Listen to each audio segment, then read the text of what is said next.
Playday number 4. We got Team SoundLess against Chili Mountain today. Another best of 5 series at the Masters Clash. More Heroes of the Storm, hosted by our French organization here. And we're starting things off with Battlefield of Eternity in the best of 5. Yeah, with the Heroes of the Storm action here, it's starting to get interesting. In the standings, we have Team SoundLess in the 3rd place right now, which is definitely a lot higher than I expected them to be at. But then again, they had a bit of an easier start into the season than Chili Mountain had. Chili Mountain already playing against 30k and against the Donuts, if I'm not mistaken. So against a couple of the top teams, and they lost those 2 matches. The only one against Go Next in the 3 matches that they played so far. But they, of course, want to reclaim a position within the top 4, whereas Team SoundLess is going to try their best to take Chili Mountain down today and just establish themselves a little bit more so in their top 3, just solidify that position. So they're going to try and do exactly that. Now, as we're starting to kick all of this off, we got Anna and also Uther banned out. Battlefield of Eternity is, of course, a bit more of an aggressive map when it comes to team fighting. Not that much of a macro focus here. There's a couple of things that you want to do around mercenary camps, around pushes with the Immortal, but besides that, there's a lot of team fighting going on in the middle. So we're kind of starting all of this off with a bit of a bang. Now, there's a ban immediately against also Liming. Mark has been playing this obviously a lot. He's not the only one. They got a couple Liming players over on that side. But the one thing that's definitely still tried and true is that early Sonya pick that we're seeing from Backhold here. And this is a super interesting series. We had a couple of interesting results already just in general, but I gotta say that this is now one of those series that matters a lot. I actually think that a lot of the series that are being played out this weekend are going to be incredibly interesting, because a lot of the teams that go up against each other are currently neck to neck in the standings and are trying to just either solidify a position or finally break into the ranks where they feel that they belong. So Rexa and Stukov get both now picked, and that of course immediately means that with that stun that Misha provides, and also with Stukov he has a setup, there's an opportunity maybe now to get some kind of killer comp setup and just blow someone out of the water quickly. So that's what they're gonna try and do. But, well, there's Lucio, and we got the birdie! Yeah, Maka has been playing Falstad already a ton before the patch, and of course, the patch made Falstad even more impactful, made pretty much the old Boomerang baseline, which means that now you're a bit more flexible on the level 7 talent. All of a sudden, playing full on macro, trying to push the side lane with a secret weapon pick isn't Garbo anymore, and is actually useful, because you still have some of that wave clear that you previously were looking for with Falstad to get value out of the global, and he also packs a punch in those fights. Now, you gotta be a little bit careful when you pick him, because he still can get hunted down by Genjis and a couple of other heroes. You gotta be cautious around that, but if you provide a bit of cover for him, then he can be heavily impactful. Now, Varian gets banned out, and we also see a ban on Diablo. The interesting part is, honestly, that Varian just got picked or banned by Team SoundLess. Now, that's something that I didn't necessarily expect, given the fact that they already picked into Rexa and Stukov, so that's one of the things, but we'll see what they're gonna do with this. I mean, either way, right now, looking at this, I'm a bit curious to see what SoundLess is going to try and pull off here. They have been one of the teams that throws out a lot of wildcard picks lately. But here comes the Anubarak, so instead of Varian, they're going for the Anubarak engage together with Stukov to make that happen. And, well, there is Genji, so... the easy Genji pick. And I mean, I've been talking about it. If we have a Falstad on the other side, Genji likes chicken. I don't know what to tell you. He loves to get himself some chicken. I mean, he's a regular at KFC. He has like platinum status over there. So, yeah, he's the boy. And he's delivering right now. He's trying to. He's part of the supply chain. He is going to try and acquire that chicken. Azurite with Thrall, and we got Muradin already. And, well, with that, we now head straight into our last pick. Game number 1 of the best of 5 Heroes of the Storm series is soon going to kick in, but let's see what Nenopy is going to play. They still need a bit more damage. They definitely don't have enough around the Immortal in particular, so a bit more that's needed here. Big front line, of course, on the side of Chili Mountain now. But I'm hyped for this, honestly. Like, this first series, or this game in general, this is going to be good. And there's Jimmy! We get Reyna in here. Okay, Jimmy is in the game, and with that, ladies and gentlemen, we're gonna jump into game number 1 of this best of 5 Heroes of the Storm series at the Masters Clash. Game number 1, everybody. Chili Mountain in our first game is playing it out on the left side in blue. We got Gia on Muradin. Backhold on Sonya. Falstad is played by Azerite. We got Banana Asian Lucio. And Make with the Trolling Thunder is playing Thrall. Over on the right side of the map, Team SoundLess with Hydra on Rexa. Nenopi is going straight up into Exterminator with Jimmy, so he's going to be the one to pressure the Immortal. Farlander is playing Genji. Sir Ice Cream playing Nubarak, and Shamzik on Stukov, everybody. Alright, let's get the show on the road. With the level 1 talents, we immediately see that at least Muradin is not making a play into the Stormbolt build, but instead goes straight into the Dwarf block here. Bit of an adjustment. Most of the time you'll see Muradin players try to go for the level 4 talent later and find the synergy with his level 1 and some stacking. Not so much in this case. Bit of a trap set up against Farlander, but he's able to quickly jump out here, so no problem for him. As you can tell on the minimap, the solo laners up at the top are playing this a bit more cautious right now. They're being quite careful that they're not moving out until they know where everybody is positioned. Of course, the frequent fly as the level 1 talent over here for Falstad, so nothing new on that end. And, well, let's see what else they can pull off, because now we have a bit of a rotation from the blue team, at least, in an attempt to go for Nenopi up here at the top. But he's not even dismounting. Finally. He's been sitting there the entire time just saying, you know what, we are going to play this super slow until we know what exactly is going on here. So everybody is cautious. This is an important one. At this point, Chili Mountain is 5th in the standings. They're actually tied with Team Arthur's. They are identical in map and match score. And Team SoundLess is 3rd place, and they would love to keep it that way. If they can stay 3rd, that would be amazing for them. And this is honestly one of the most important matches for Team SoundLess, I think. I've been talking a lot about how I feel that there's a divide between the top 4 and the bottom 4 in the European standings, and that teams like SoundLess are some of the teams that are trying to break into the top 4. And that's the perfect opportunity to pull that one off. If they are able to win here, then they pretty much accomplish it already. But first, Misha is going to fall as they're trying to go for a bit of an invade down here. They still have a chance to maybe lock a kill in, but it's going to be a bit tricky. Muradin is still trying to help Thrall out, who gets already isolated from the rest of the team, and Thrall is in trouble. Make is low, but he gets away, and so does Muradin as he jumps out. Easy peasy. Nicely done.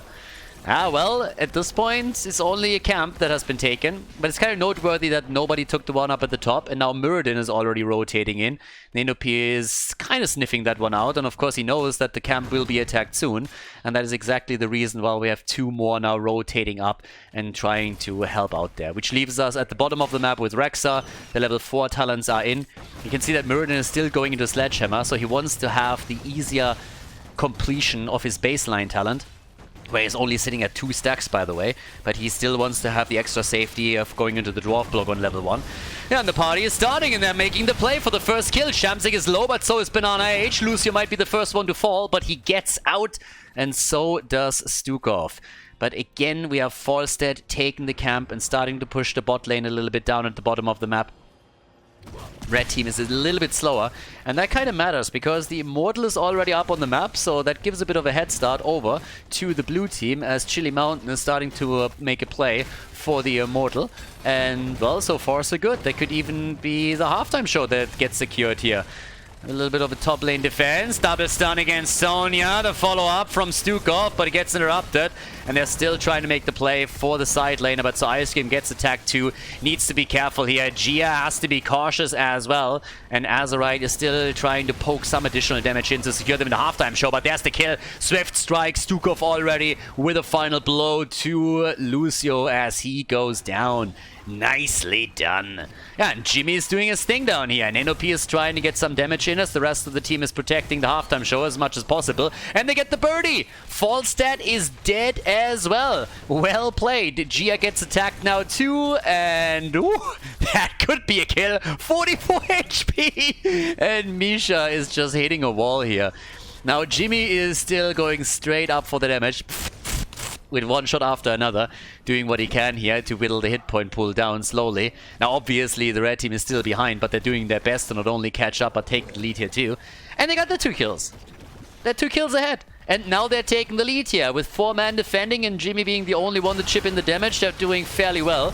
Here comes the defense though. Birdie low again, but Azerite moves out. They're trying to go for the Immortal, but they can't make it happen. They want to Ice Cream instead. And here comes the attack over the Immortal on the right side. It's a close call, but it gets taken by Team SoundLess. Their kill against Anubarak on the other hand, so at least they're able to take 1 down. That's going to help them with the defense for sure. The Immortal now moving down to the bottom of the map. Once again, first of all, we have the Ancestral Wrath. Also, Secret Weapon. Again, the old Boomerang is pretty much baseline right now, so now you can actually go into that talent and try and get some, especially structural damage in. We have in addition to that, the Boombox now locked in on level 7 by Lucio. And the Immortal, of course, gets taken down very, very quickly. The bird up at the top is in trouble, and that's a kill against Azerite. Nicely done. 3 kills to 1. And of course, at this point, some extra damage at the top side. They are trying to at least take down the Fountain, but the rotation is already underway. That's not only true for Lucio, but also for Muradin. At the bottom of the map, they're still trying to claim at least a camp. It's all said and done. We got 3 kills to 1 in favor of Team SoundLess, so they're doing fairly well at this point. We got them in a position where they can now just simply try and get at least some structural damage in by out-rotating them a little bit. It's a half-level lead that they're currently sporting, so once that you're getting towards level 10, that might make a difference. At this point, it doesn't really come into play too much, so there's that. But again, there's camps up on the map. Misha is double-checking what's happening here. Hydra is trying to keep the experience. There's still a couple of traps in the middle of the map set up as Farlander and Sir Ice Cream are not only thinking about a rotation, but also trying to make their play here. Genji is currently leading in the damage output with 12,000 he brings to the table here. But with level 9 already on the board, we're of course now looking at those extra talents on level 10. And at a bit of a fight up at the top as the blue team is trying to lock in an extra camp, which would also give them some additional experience. A lock on Lucio. Misha's already down, but Lucio is dead, and that's the kill that they were looking for. The camp is taken. Chili Mountain at least gets that, but of course the question is still, is that going to be enough for them? So Ice Cream, 50 hit points, and he makes it out. Barely, I might add. But oh boy, that could have been a kill against them. Quite easily, I might add. I mean, either way, for now, what we're seeing here is at the bottom of the map, still Falstad trying to take the lane here, trying to do his thing.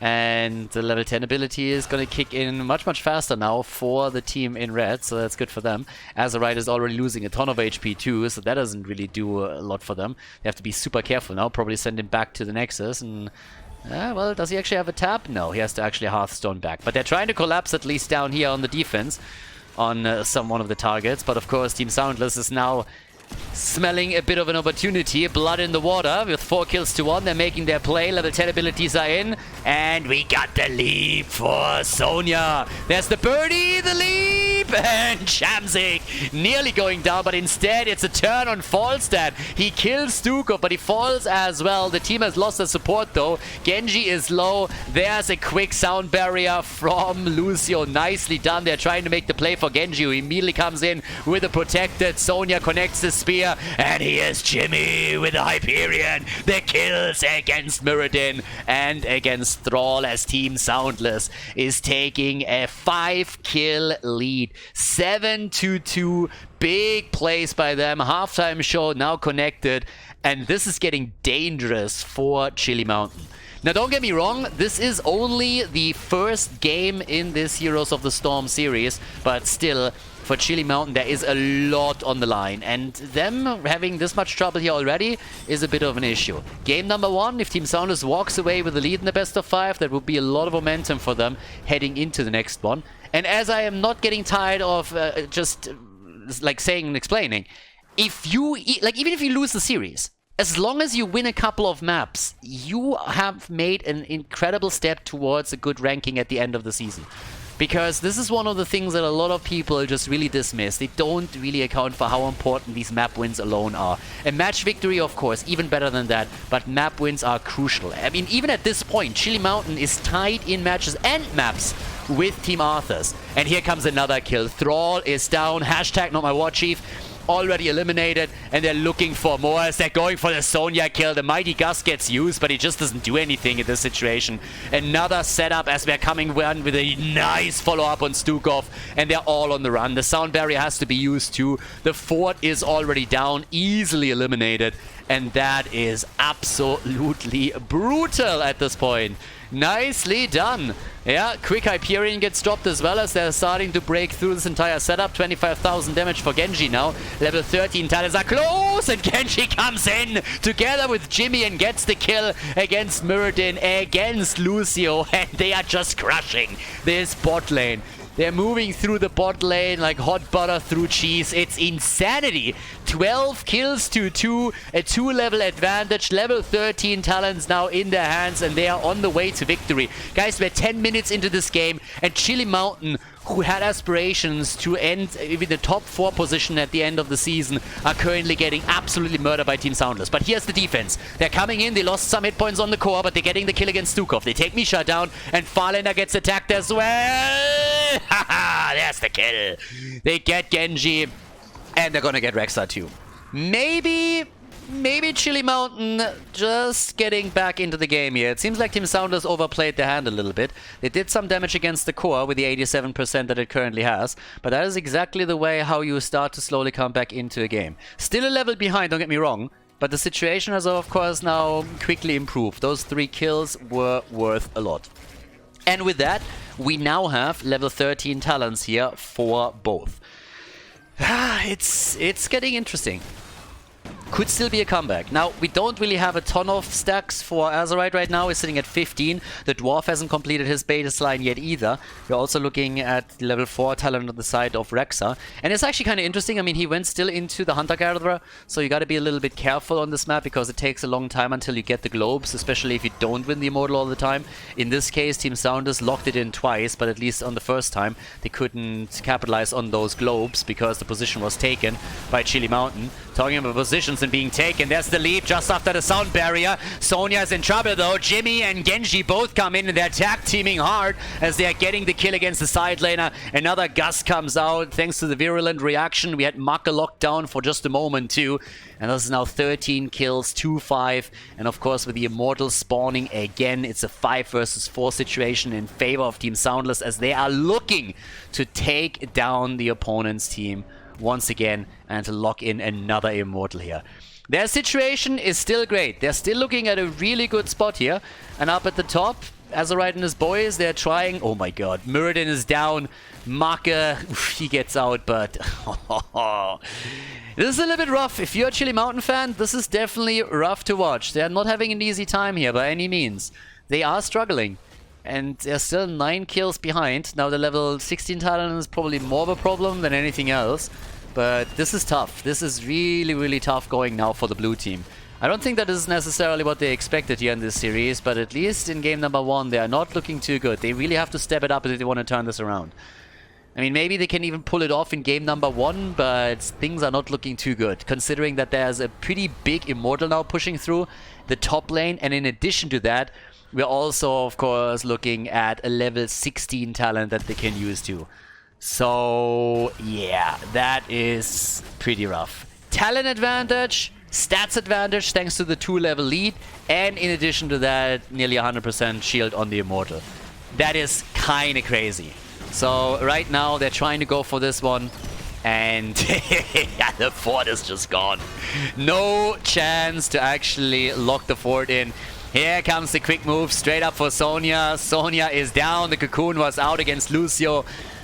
No sound barrier for him. Got interrupted here. So that was perfect timing. At the bottom of the map, the catapults are already pushing the core. And all the way topside, the next keep is getting attacked. The level 16 talents give, of course, the big advantage here. But it looks like lights out, honestly. Chili Mountain, they are really struggling to get any kind of foothold in this game. SoundLess hasn't even lost anything yet, so yeah, this is kind of nasty. The keep is down, 10 kills ahead, and this is pretty nuts. Yeah, we're seeing them moving straight in for the core. I don't think they can save this, especially with the bird down. Sonya with the lead, but the Immortal has shown no mercy and is starting to do its thing here. This is definitely looking tricky. Game number 1 is gonna end in favor of Team SoundLess, ladies and gentlemen. GG and well played as the red team locks in the victory in this first game of the best of 5 series. Before we head into game number 2, make sure that you subscribe to the channel if you haven't done it yet so you don't miss out on any future content here on Khaldor TV. Game number 2, Team SoundLess, everybody. We have a 1-0 lead in the best of 5, so gotta say, that was a pretty neat lead for Team SoundLess. And Chili Mountain, I'm worried. I'm really getting a little bit worried here. So if you think a little bit about how the teams qualified for this, so what's the reason why I actually talked the entire time about Chili Mountain being one of the top 4 teams? I mean, one of the reasons is that they did exceptionally well in qualifier number 1 and in qualifier number 2, they then qualified for the event directly. So pretty decent performance in the qualifiers in particular. They didn't do badly in the Rive Cup either, so they had quite a good showing there. But when we're looking at the results they're bringing in at the Masters Clash, that is a bit concerning. So I'm not quite sure where we're headed with this, but it is definitely a bit of a problem for them that Team SoundLess just took a map. Now, this is a best of 5 series. SoundLess has by no means won the entire thing, and even if they advance, it depends a bit on the map score here. It's also a very long season. I mean, each team, teams play 2 matches against each other, so it will be quite interesting to see how this one plans out.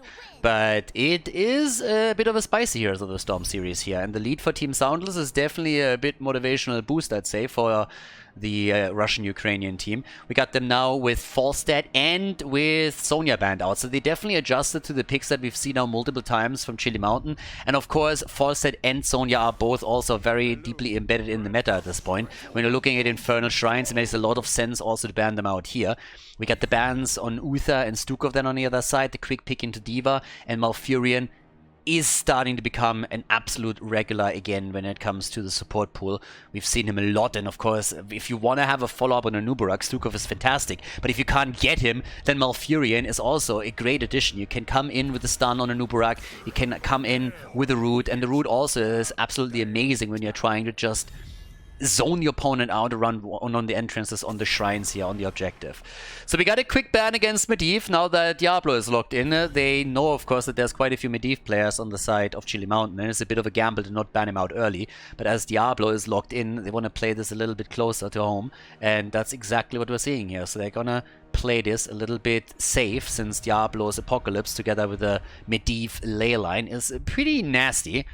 But here comes the last ban in this second, or for the second map. Urel is the one that gets banned out, yeah, no Nubarak Urel combo. The good old Eastern Clash, what was that, 2018 setup that the Korean teams were playing time and time again, gets once again denied here. That combo is just super annoying to deal with. You can jump in, it's very mobile, you have a lot of protection. So yeah, it's a really, really strong one when played correctly. But either way, let's see what we're going to see as picks, because we still need a little bit of a damage setup. And here comes Malthael first of all, but what else are they going to get? Because right now, Sylvanas coming in could enhance any kind of push when it comes to the Punishers moving through.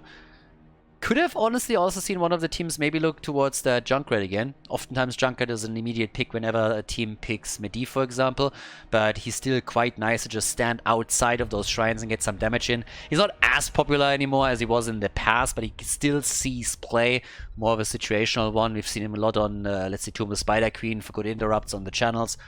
But over here, it's Hanzo and Ana. Banana with his Ana! As we get Hanzo locked in by Macke, at least for now. And that leaves us with our last pick, of course, once again.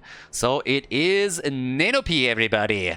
Yeah, Infernal Shrines, a last pick for Team SoundLess, as they are hoping to extend the lead in the series to a 2-0 over their opponent. And Chili Mountain, they definitely have to step it up a little bit and bring this back. Of course, they have more chances than only here on Infernal Shrines, but still, gotta be careful. So, yep, off we go. Tracer as the last pick, together with Malfurion, a nice combo. And it's one again, Tracer time. The Cavalry is here, everybody. More Heroes of the Storm, Infernal Shrines, Masters Clash Playday number 4 continues with Chili Mountain and Team SoundLess. Game number 2, Chili Mountain. Down 1 game in the best of 5 series. Make this time for the team in blue on Tigers. Banana on Ana, Azurite on Hanzo. We got Gia on Diablo. So you could possibly now go into the good old Hanzo Arrow into Apocalypse setup. And we got Backhult on Diva. Yeah, we're seeing the quarterback coming in, so the grenade build for Tigers as Malthal gets locked in by Hydra. Nenopi is jumping on Sylvanas. Shamzik on Malfurion. Farlander on Tracer. And Sir Ice Cream is playing a Nubarak. And apparently the team in red is going to try and set up a bit of a structure play at the bottom of the map. So they're moving in with Sylvanas in an attempt to take down one of the towers here. So, yep, right here. Coming straight in with a little bit of damage. They have also Tracer to slow down the rotation a little bit. First of all, scout it out. And second of all, make sure that the rotation isn't as fast as it could be. Just simply dismounting some of those guys is going to do the trick for sure. Okay, yeah, the one thing that Chili Mountain didn't do, they didn't go with the traditional, oh sorry, that Team SoundLess didn't go for. They didn't go with the traditional banana strategy where you banana against banana because Ana's bananas pretty bananas, but most of the teams know that bananas Ana's pretty bananas, and that's why they ban Ana against banana. But not so in this case, so they actually let it through, and now there's the potential to see just some sick Eye of Horus plays later on. For now, on the other hand, Ana has a lot to do with the pew pew pew to keep everybody alive here. It looked for a moment as if Make might even be taken down, but yep, we'll see. At this point, we got our play in the middle of the map. Farlander is already far out here. I mean, seriously. We got the entire time the support from Malfurion. And why exactly is Malfurion support so good? Malfurion support is so good in these setups because you can overheal the target. So if there's just a little bit of mana missing or hit points missing on Tracer, you can just simply drop the heal on her. Then she can go deep, and if she receives any kind of damage, it gets healed up very quickly again. And that's exactly what you're looking for. So it allows Tracer to go a little bit deeper, play farther out, and yeah, it's actually quite nice if you have a Malfurion support because it allows you to make much more aggressive plays than usual. And Farlander is taking full advantage of this already. So in the same time, here comes the play for Azurite, and talking about it, there's the kill. Shamzik gets eliminated too though, so the grenade comes through from Tigers, and that is the end of Malfurion. The old guy is down. And, well, with that we have a kill for a kill. And still the level 4 talents kicking in as, of course, the pulse generator is now ready. Yeah, good to go. What else? Gia and Backhult are already sitting tight here. We got Farlander at the bottom, still trying to make his plays, but they don't want to fall into the choke point too hard, with Diablo now starting to rotate in.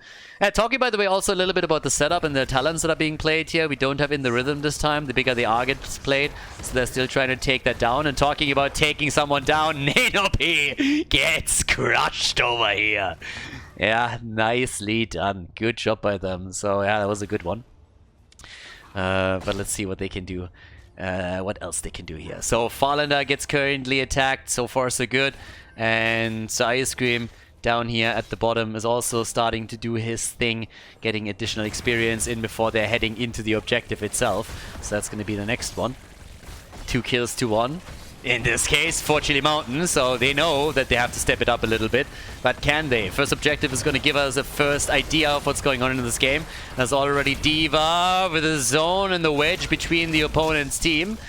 But they can't capitalize on it yet. It has a huge lead in experience on the other hand. And Chili Mountain also took their own camp. So that is huge at this point. That is nicely done. That's actually big. And this is looking better and better now, but Gia is low. He survives though, or does he? Farlander wants the kill, but he can't get it, and instead it's a Nubarak that falls. Farlander tries the explosion. They get the kill against Make, but it's still 22 minion stacks against 16. But the blue team is quickly starting to lose that advantage that they worked for this hard. They have the level 7 on the other hand, and that is really the big game changer for the first objective fight. Having the extra talent is absolutely gigantic. It's a huge advantage. And, well, with the play that is being made now down here at the bottom of the map against Tracer, Farlander himself might even fall. Hanzo was trying to go for some simple geometry here, but couldn't get the hits in. Same time now, the Arcane Punisher gets locked in, and guess what? It's Team SoundLess with the first objective. They're even trying to go for the play against Gia, but it's Malfurion who dies again. The bomb connects, Gia is getting pushed back, and in the meantime, the Punisher is already underway. If he gets vision on anybody, it's gonna be a jump. Tracer goes down, but there's already some serious damage done at the wall. Now, the kill's in favor of Chili Mountain, so that's already a big one. But at the same time, they're losing structures. They lost the entire wall. There's a rotation at the bottom that also helps Sylvanas to maybe push another gate down just a little bit. The level 7 talents are finally ready for both of the teams. And currently that means that we have for Malfurion also the Nature's Cure after going into the Rejuvenation. And it's camp time. Chili Mountain has done a little bit better when it comes to the macro plays. We could already see that in game number 1, where they just did better around camps in general. That didn't help them in the team fights, of course. Over here in game number 2, it's a little bit of a different setup, though. The camp was taken very, very late. Well, actually not at all by SoundLess. It was only Chili Mountain that took their first Shaman camp. And in the team fights, Chili Mountain also was superior. But then again, they lost the objective, so they couldn't really run too big of a lead. They still have a level advantage, but they lost a couple of structures. Since they didn't lose any forts yet, it's not that big of a deal, but you gotta be careful around the next objective here, of course. And talking about being careful, Berkul in the middle on D.Va is usually fairly safe here. As long as you got the mech, you're fine. But they're pushing the top now, and it seems like they're trying to capitalize on Sylvanas again, and that's exactly what's happening. A little bit of extra damage, but they are already realizing that there's a rotation coming their way, and the problem that they have is the level 10 on the other side. So, yeah, those are some very, very early heroic abilities. Sleep Dart against Hydra, and there it is, the snipe. Banana H, yeah, Granny isn't fucking around, is she? Comes in with the Eye of Horrors, and bam, straight between the eyes, baby. Gets the hit in, and that's an easy one. And here's the combo. Dragon's Arrow straight into the Apocalypse. So those two together are going to be pretty crucial during the big fights. If Hanzo connects a good arrow, that might make all the difference. Yeah, still, Farlander is trying to get some damage up at the top. Level 10 abilities for them aren't ready yet. We got 16,000 damage, by the way, for Tracer. But now 2 lanes are getting attacked, and this is starting to become a bit of a problem. And I like it. I mean, Chili Mountain is stepping it up. I've been talking about it through game number 1. They really need to come through here. Tracer with not really the recall that she was hoping for. So recalled right into the shots of Berkul, and that's another kill. We're looking at 7 kills to 2.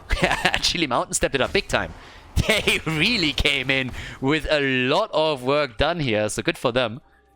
Yeah, here come the level 10 talents finally for Team SoundLess. But boy, that is potentially an issue now.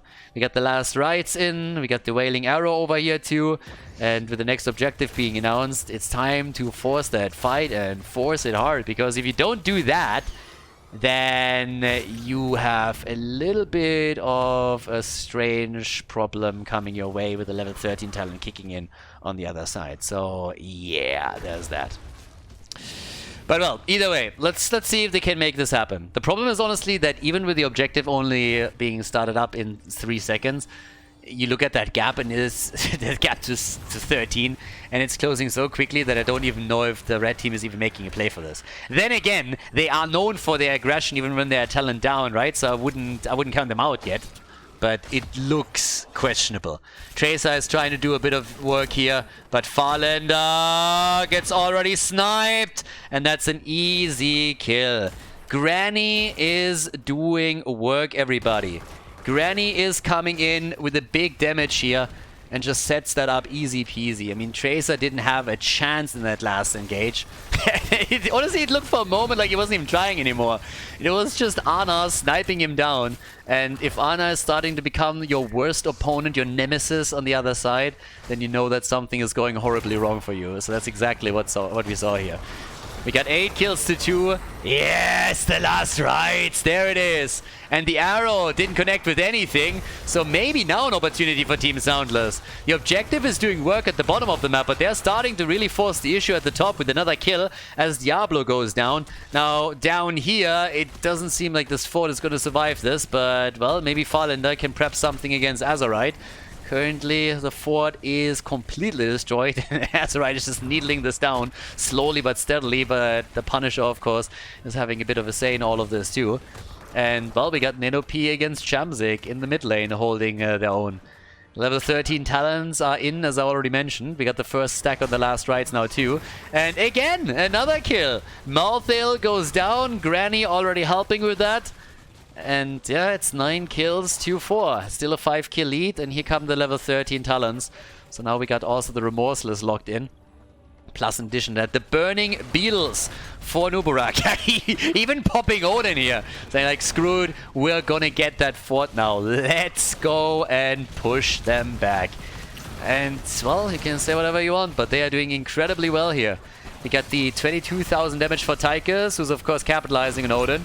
Maka is doing a great job, and with a 2-level lead, plus the first fort eliminated, they're looking real solid here.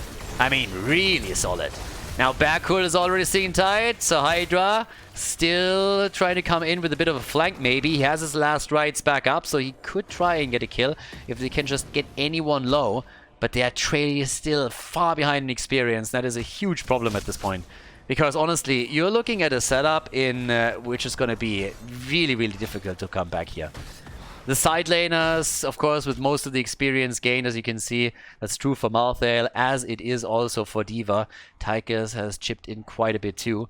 But yeah, it's a bit of a crazy situation right now for Team SoundLess. They're trying to be aggressive for one simple reason. Yes, they're 2.5 levels behind, but they know...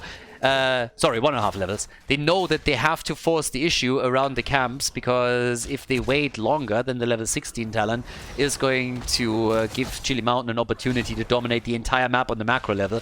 So they're trying to force fights and also camps before that happens. And it's honestly the only thing that they really can do.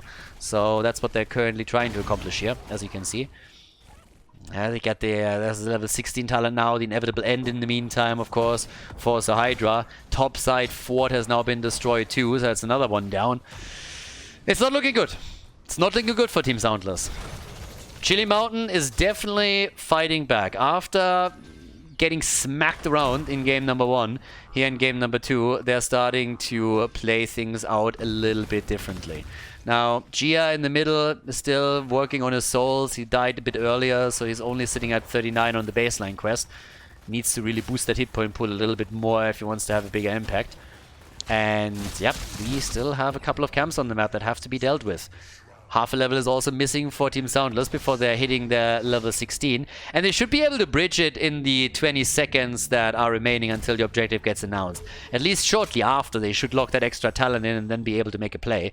They can still wait for another minion wave up at the top. You can already see that a Nuburak is moving in here for a bit of experience. We have also Sylvanas doing the same thing, and they're really closing in on it. So they're going to get that in just a second, and that's an even fight. And that one you gotta win. If you don't win that one, you are in deep shit.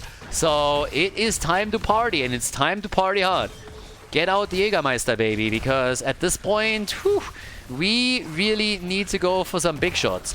Right now we got 9 kills to 4, and it is time. We have some unstoppable frames on both sides right now. Here comes the play. Apocalypse. Oh, D.Va is dead, but so is the Nuburak. The bug report came out, and the developers were for once not lazy and immediately solved the problem, but the pilot got also eliminated. The top side is getting pushed by a mercenary camp as we speak. 10 kills to 5. And off we go. They are taking control, but it's 39 stacks already. The Mortar Punisher gets locked in. A bit of damage against Hanzo, but it's not enough. And the pew pew pew continues as Ana is coming in.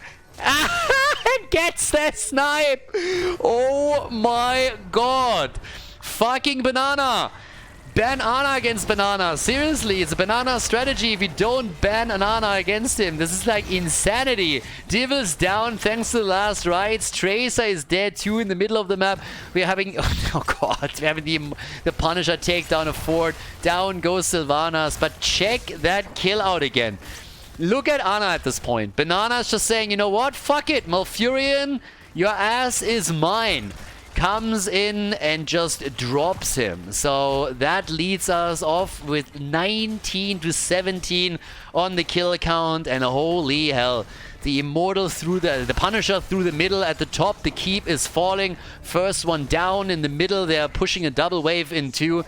It's incredible. It's half a level until 20. Yeah, they are really trying to bring the series back, aren't they? I love it. Honestly, for Chili Mountain, it was so important to pull that one off. But as I said, every single map win matters. And here comes Team SoundLess. Aggressive. And they gotta be. They gotta fight before the 20. And they get the kill, but they lose Malthael in the process before he can even use the last rights. But they're going for Ana, and Banana is down. And there's another kill coming in. They're going for the pilot, and they're gonna get Diva 2, aren't they? Yes, of course. Berghult, you can run, baby, but you can't hide. He is gonna fall eventually over here. That's an easy kill. But of course, it doesn't change the fact that it's now 15 kills, 2-8, and they also have a 2-level lead. So, yep, gets her ass moonfired. Problem is, what are you going to do with that now? You're up against level 20 talents on the other side, and granted, 3 of them are down, so you're at least getting some experience. But it's still 1.5 levels that they're missing. And Sylvanas is on defense duty at the bottom against the catapults over here. Ooh. Yeah, it's a little bit tricky right now. Because how do you bring this one back? You're trying to get the experience. Now, that's the first thing, of course. But can you do any structural damage while you're still running the superior numbers on the map? It doesn't really seem like it, does it now? They are trying to at least break through the wall. But you look at the minimap and you quickly realize there's still 3 forts standing. And that is the problem. Now, Malthael is at the top lane. We have him with 2 stacks on his last rights. That's a 10-second cooldown reduction. And okay, so they're jumping away from this. Big arrow, by the way. Big arrow. Across the entire map. Narrowly missing the target. I mean, it was pretty much YOLO arrow. It was one of those arrows where you're like, hey, if I don't hit it, then I'm gonna have it back until the objective is back up on the map anyway, so I just YOLO it out. High risk, high reward. That's pretty much what's going in. Oh, well, low risk. I mean, again, the high risk is that you're probably not gonna hit it. But it's low risk in the sense that you're not going to need it again until the objective is up and you know that you have more than enough time to get their cooldown back. I mean, you can already tell. It's 30 seconds until Hanzo has his arrow back up. The objective hasn't been announced yet. So, yeah, he had plenty of time there. And if that arrow connects, then they can maybe force a fight with the Apocalypse as a follow-up, get a kill, and then end the game right there. So there's already a bit of a chance for them. But either way, level 20, any moment now for Team SoundLess. So the 3 kills that they got earlier bought them another ticket into a potential team fight at the end of all of this. We have, with level 20 now, the Serenity in. We got also the Get Stuffed. We got the Rewind over here. And Malthael, as usual, is just waiting it out with the no one can stop death. But this is really the moment where we're going to see if the red team can bring this back a little bit and gain some momentum, or if they're just getting hammered down again in another team fight just to lose out on this second game in this Heroes of the Storm match. And yeah, at the top, we already got Diva, Berghult doing his thing. Everybody else is angling for a good position so that they can maybe flank in against someone like Tychus or Hanzo. Azariah keeps himself very, very far in the back. 20 versus 20, high-level fight. Tracer, all eyes on her. She needs to come in. Already the pew as Banana H is going for it. Apocalypse connects with 1. Here comes the ult from Shamsik, and this time Ana doesn't get the kill. But Hydra is still low. Thanks to the Tranquility, they are healing everyone up quite quickly though, and that is pretty much the reset. The problem is, of course, that the blue team can reset with the Fountain over here, which is kind of neat for them. And here comes the big red button. Oh yeah! Tychus is going ham again as they're moving straight through the top lane in an attempt to go for Dibbles, but he jumps out. Wailing Arrow connects, but it's a bit too late. Here comes the Cocoon, but not a problem for him either. Well, maybe. Marker gets attacked, but instead it's a kill against Malthael. The last rights didn't do jack shit, and that is looking more and more like its game. No one can stop death. Malthael is back, but Anubarak is also dead, and with 31 stacks against 15, it is doubtful that SoundLess can take this objective. Yeah, the Arcane Punisher gets taken by Chili Mountain, and they are marching towards that core. Even trying to chase Farlander down over here as they're making another play for him. But of course, as the top lane has already lost the keep a bit earlier, it doesn't really look good for the team in red. Not even a little bit. Yeah, they had a great first game. They played great on Battlefield of Eternity. But Chili Mountain, they're fully aware that this series is insanely important for them.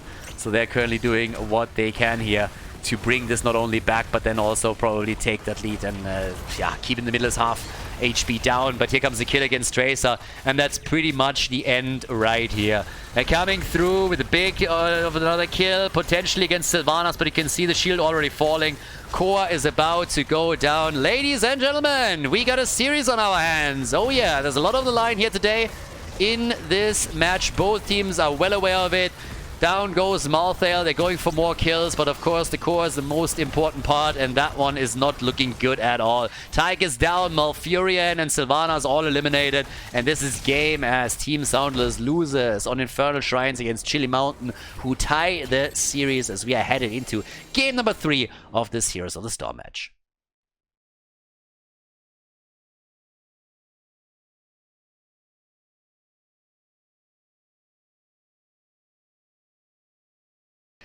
Hello everybody, game number 3. We got a series on our hands. Oh yeah, this is kind of what we expected. And I'm happy that Chili Mountain brought it back. I was a bit worried after game number 1. Honestly, I really thought, well, if they don't step it up here, we might have a big problem on our hands. Now we're heading into Cursed Hollow, and it is of course the map choice of Chili Mountain, as Team SoundLess has headed into first pick, first ban. I would not be surprised to see a Viking ban here at some point against SoundLess, because they really love to run their Vikings. So that's something that they could do. Either way, it's gonna be a fun one, because for both of these teams, it's not only about winning the match, it's about winning at least as many maps as you can if you lose, because that allows it then in the long run, in the rematch, to do better, maybe overtake your opponent. So every single map between these guys really matters. And for SoundLess, winning the first one was a huge step, but of course they don't want to stop there. They want to do a little bit more. We got the first pick straight up into Falstad as he wasn't banned out. He gets even more value on Cursed Hollow because it's such a big map where you can, on the macro angle, just do so much. And yeah, I mean, it's not only true for the tributes when you're playing around the objective, but also for the lanes themselves. And that's exactly what we're seeing Brightwing now with Zeratul, which immediately begs the question, what's happening with Abathur? Because once that you have Brightwing and Zeratul locked in, Abathur is always a threat. He can pick, you don't have to pick him though. So this is one of those setups where if you get an Abathur and he puts a symbiote on Zeratul, first of all you can jump on any lane with a lot of heroes very, very quickly and try to get the damage in. But at the same time, you're also in a bit of a setup where you might be vulnerable against other plays. And, well, first of all, we got Karazim and a Nuburak locked in. Okay.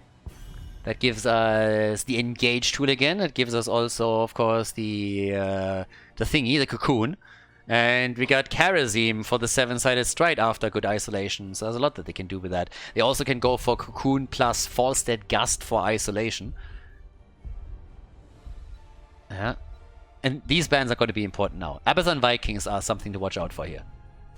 Alright, Malthael gets banned. To be fair, Vikings normally more so banned when you're going up against a strong 4-man, and so far they haven't really drafted anything towards that end. They could still do it, and Hydra has been playing Vikings on this map a lot. Have been banned multiple times against him too. And, well, on top of that, what else are we getting here? Because the last ban that kicks in, if they are worried about Abathur, then have to ban him out right now. And especially Falstad should be worried about it, because Zeratul is already an absolute beast to deal with if you're the birdie. But if then an Abathur helps out with that, then you have even more trouble. Okay, here comes the quick Hogger ban. Alright. And now the moment of truth. Or at least one moment of truth, we'll see. There's, of course, still the potential to go straight for the last pick. But let's have a look of what they can go for now. Make and Berghold are next to picks here. For me, it's really slug or no slug. There's Dibbles. There's the Haka. They haven't made a choice yet. Now, technically, they don't have a range damage healer yet, but we have seen combos where you don't go for a range damage healer in the setup, but it's kind of likely that Make at least is locking one in. Or they have a weird setup where they definitely have to engage very heavily, or when they make a commitment, they have to stick it out with it and can't simply move away from it. But they are kind of playing Force a little bit, not only with Zeratul in the attempt to just drop damage on him and pressure him, but also Dehaka plus Brightwing for globals. And there's the Vikings! Called it! They weren't banned, so they're taking them. Vikings are in the house, everybody, and we got a Zarya together with that, and that is where the strong 4-man kicks in. You got the birdie, you got the 4-man with Zarya, Karazim, Nuburak, and, well, Make has to make a choice now. What is the counterplay right here? What are you going to do to deal with that? Team SoundLess, they're going for the Vikings again. He loves to play it, and he does it once more. So, it's party time. And Make goes for Cassia. Well, let's go, everybody. Should be fun. It's going to be an interesting third game in this best of 5 series of our Heroes of the Storm match. The 4th Playday of the Masters Clash continues. Let's go straight into Cursed Hollow. Series is tied, 1-1, let's go everybody. Chili Mountain against SoundLess. Game number 3, and we got the Vikings again for Hydra. They're kicking things off with Make on Cassia, Azerite on Zeratul. Banana H is playing Brightwing. We got Berkhold on Dehaka and Gia on Diablo. On the right side of the map, Hydra. He loves to play the Vikings, and he gets another opportunity here. So, yep. Cursed Hollow is a great map for them. Nenopi on Falstad, so Ice Skim on Anubarak, Falender on Zarya, and Shamzik with the traditional Iron Fists on Kharazim. Now, of course, as explained many times in the past, since Vikings are being played a bit more regularly now, we have a foreman that is powerful enough to really push one lane while the Vikings are soaking the rest of them. We get a bit of stacking coming in for Cassia with his Lightning Fury, and on top of that, we're also looking at Zeratul going into a cleave this time. So already a little bit of damage against the first tower here. Nicely done. And of course, for Chili Mountain, it's always annoying when you're going up against a Zarya setup like this with Vikings, because you never really know which lane do they want to push. And you got to be careful here. Now, there's a couple of globals and really mobile heroes on the blue team side, so the Vikings player has to play this very carefully. He can't lose the Vikings continuously, or they are going to lack out on the experience on those lanes. So playing it a bit more passive is going to be the name of the game for him, given that there is a Dehaka rotating. And, well, that's kind of what we're seeing at the bottom of the map now already, as Olaf is going up against Dehaka. And Dehaka and Zeratul, they will have to rotate around, and that's exactly where Azerite is now coming in. So Hydra, he really needs to keep tabs on everything. But we've seen some fantastic plays with the Vikings from Team SoundLess in the past already, so it will be an interesting game for sure. And I have to highlight again how important this series is. Again, SoundLess is 3rd. Guys, that's crazy. Team SoundLess is in 3rd place. And of course, we're early in the season. This is the 4th Playday. So a lot of the teams, they had a tougher opening. They went up against the Hardos and the Donuts in the first 2 Playdays.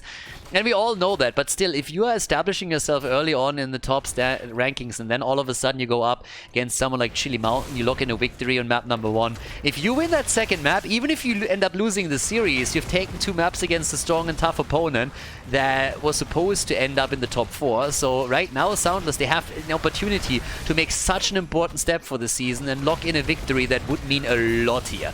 Can they do it though? Because Chili Mountain came back in game number 2. They came back on Infernal Shrines, but Berkhold might be in trouble here. Gets attacked right away. The Vikings are still looking on those lanes, and everybody on the blue team is low. They are able to survive though. But of course, the Vikings are still pushing. Hydra gets attacked by the minions down at the bottom. We have also Olaf currently still holding the lane. Really tough to take him down. He is pretty beefy at this point. The stacks are also coming in for Cassia, of course. So the longer these brawls last, the better for Cassia. She can get those stacks in and play around that. At the bottom, Hydra gets attacked again, but he should be able to walk away here. Unless Diablo gets that stun, and indeed he does. And that's the end of Olaf. Olaf down. First one to fall, and now the lane is a bit more open. The team reacts, but the tower is nearly falling. On the side, we got Falstad and Kharazim going for the camp. Top side, Dehaka was trying to chase the Vikings away. And now that we have the first tribute on the map, this is of course the time where you need to make a little bit of a move for this. Yeah, and of course now the big question, who can lock in the first one? The Vikings are still controlling the lanes. Brightwing and Dehaka are counterplaying it. So that's the 2 globals that can always join the team fight down here if need be. Experience lead isn't really... I mean, there's not really a big lead here. Red team is a little bit ahead, but it's negligible. So we got on top of that the Rending Cleave coming in. And Eric is down, but Make Low is still able to get away. Hydra was, of course, trying to sneak a channel in. Couldn't get that done. Dehaka at the top can still push this out. Falstad with the now normal secret weapon. Again, big patch. Changed the old boomerang as a baseline pretty much. So now we got secret weapon as one of the standard choices on level 7. Plus in addition to that, the Seeker in the dark has now been taken too. Yeah, and the Vikings, they're still holding the experience, so far good for them. The fight at the bottom of the map, on the other hand, is just not stopping, is it now? 4 minutes in already. So far, we haven't seen anybody take this. Eric goes down up at the top, and Dehaka is pushing this out. It's actually a Balog that is now rotating towards the top side, since they realize they have to push this back a little bit, or they're going to lose the fountain there too. And that's a huge play from Dehaka. He's doing a lot of work here, as you can see. The wall is already opened up. They haven't lost too much yet, so it's not that they're losing the entire lane, but it's definitely a bit of a trend that they have to monitor. And Hydra needs to be careful. He can't keep losing the Vikings at the top. Down here, the interrupts are still coming out, but Hydra is time and time again going for the channel, and I think this time he's going to get it. Another Viking down. There's another interrupt. They're going for Maka once again, and they just don't seem able to lock this one in. No, Zeratul is coming in too. 5 minutes in. Bosses are now finally up. The fight's still ongoing. Dehaka at the top against the Vikings down here. Zeratul is a little bit in trouble, but he's not the only one. Karazim, the first one to fall, as they're coming straight up in for kill number 2 in this game. First real kill. A couple of Vikings taken down. And, well, there we go. Top side, Hydra, pew, with this little fucking slingshot trying to get the damage connected. But, well, here we go. 2 kills to 0, slight leading experience for Chili Mountain now. And especially this Dehaka setup top side has done a lot of work for them. So, nicely done and well played. Currently also another play against Olaf. And I gotta say, Chili Mountain has a very good handle on the macro of this game. While they are taking the fort, we are having a boss attacked at the top. The problem, of course, is what is this boss going to do at the end of the day? I mean, think about it for just a moment. What are they going to do with the boss? Best thing they can hope for is take down the fort, right? What did the blue team just do? They're taking down the fort.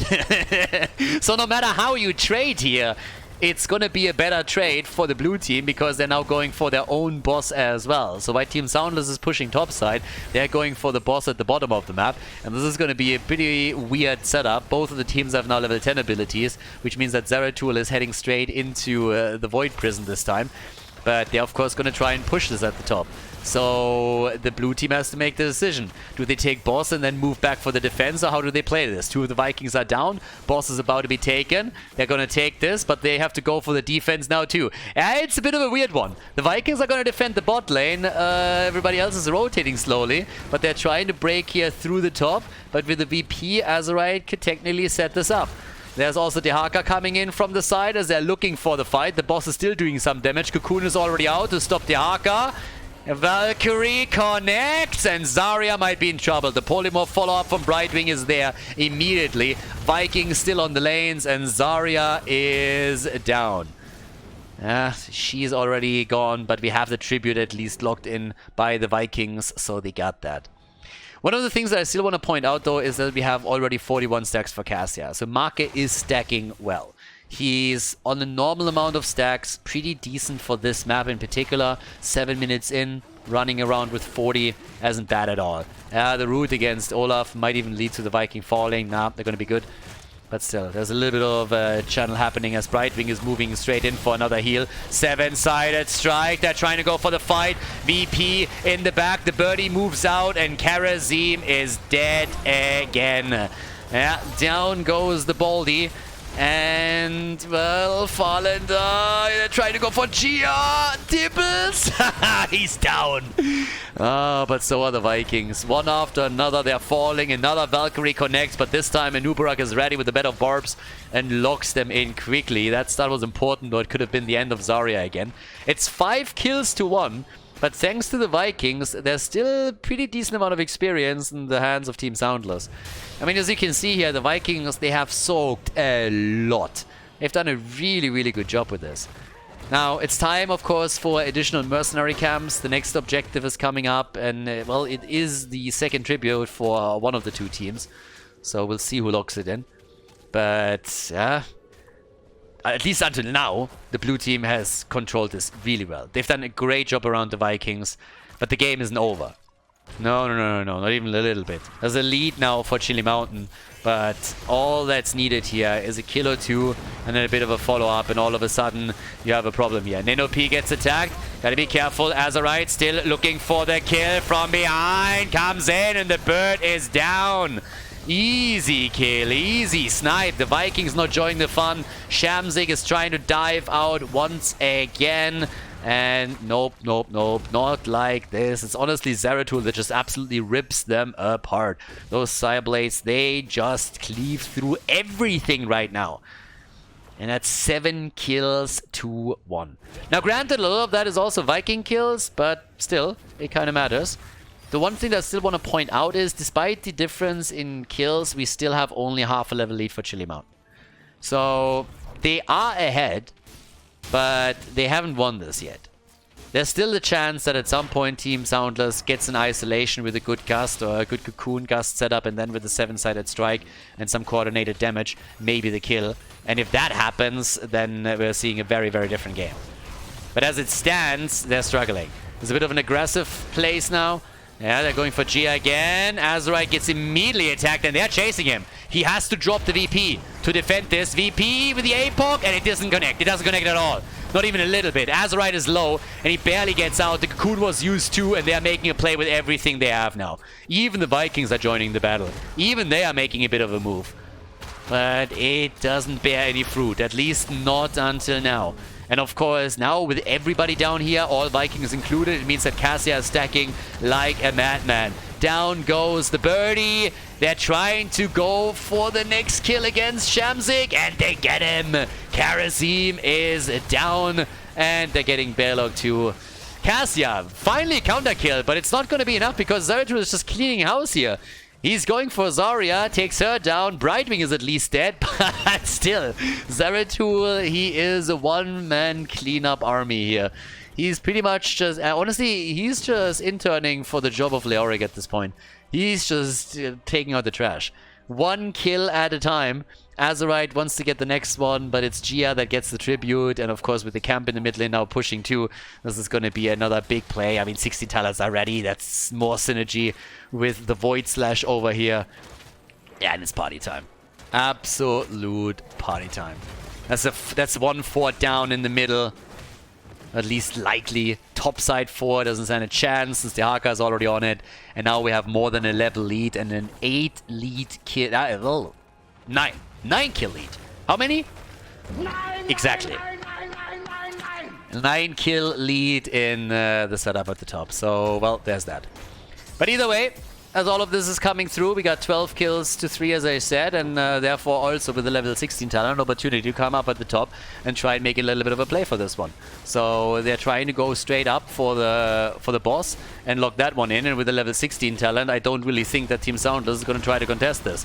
Instead, we have the fight being forced, and the bird is about to go down.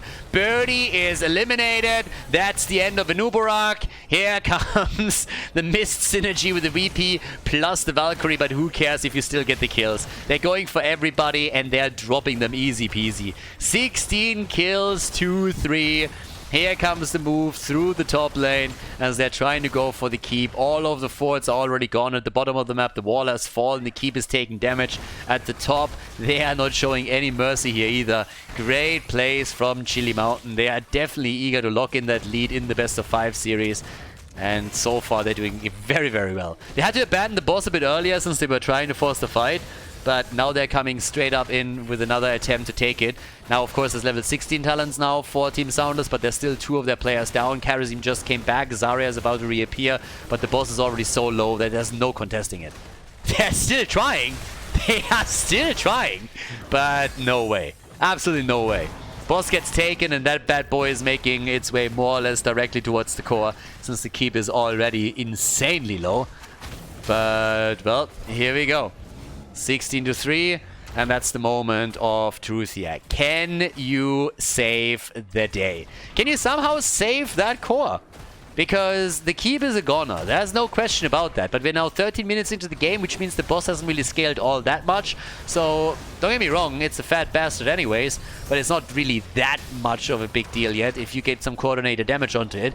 But with everybody else pushing in through, too, that's a bit of a problem. The Mighty Gust creates a little bit of space and opportunities, though, to get the damage in. Cocoon as well. So they might be able to save this. The VP is already on. The follow-up with the Apocalypse. And Zeratul is the first one to die. The core is losing. Losing HP quickly. The boss still has quite a few HP left. The Haka is down. 68% on the core, and they're saving it. They are saving it. They got it. 55% on the core. But of course now, what do? Where do you go from here? What are you going to do here? 16 to 6 kills now. There's no way that you can get a curse in. But there is a juicy boss at the bottom of the map. Now, the problem is there's still a fort here. So with that fort still standing, it means that that boss is not going to do you any favors. The big thing, or the big deal is, of course, if you take the boss, it can't be used against you later on. And that's the more important part. The Vikings can still go for the tribute at the top, so there's that. But yeah, gotta be checking this one out and see where you can get with it, because now you want to close the gap in experience and you want to see what else you can do. So we currently got 55,000 damage for Cassia, 52,000 for Zarya. Boss is doing a little bit of work. Brightwing is channeling the top. Vikings have already watched all of this happen, but they couldn't really do anything about it. The level 20 talents are very, very close now for Chili Mountain, but another camp gets stolen away, and now they're starting to get some experience down at the bottom of the map. Now, this camp is a concern. Someone has to deal with the keep in the middle. And I'm honestly shocked that nobody is here yet, that the Vikings haven't moved in yet to try and save this one. Like, only Eric. Eric doesn't do anything here. I mean, honestly, what is Eric gonna do? Slingshot the shit out of those minions? That's not gonna work. So they're real late on the defense, but again, the next minion wave spawned and distracts those bad boys for quite some time. And since there's another Siege Giant camp up, they're gonna go for that first. 23 stacks by now for the birdie. And yep, towards the top. The double Viking setup is stopping the catapults. Level 20 talents are in, and this time for both of them. So we are back to the similar situation that we had in the last one, where we have both of the teams on eye level in terms of talents. But there's of course a big discrepancy in the position on the map, meaning forts, keeps, and core points. And with 20, we now got the Rewind, plus the Unyielding Defender, and the Fury of the Storm. And it is time to party. Here comes the Imprisoning Light again. The Gust is out just as the Void Prison hit. And the Vikings are coming back too. They're trying to make the play for the Haka here. Anubarak is also a little bit low. The Haka, on the other hand, he's really getting a beating here from the back line. But Anub is also low, and so is the Bird. But they're going for Zeratul, and he's dead. But so is Zarya. They kill against Zarya, but the fight is not over.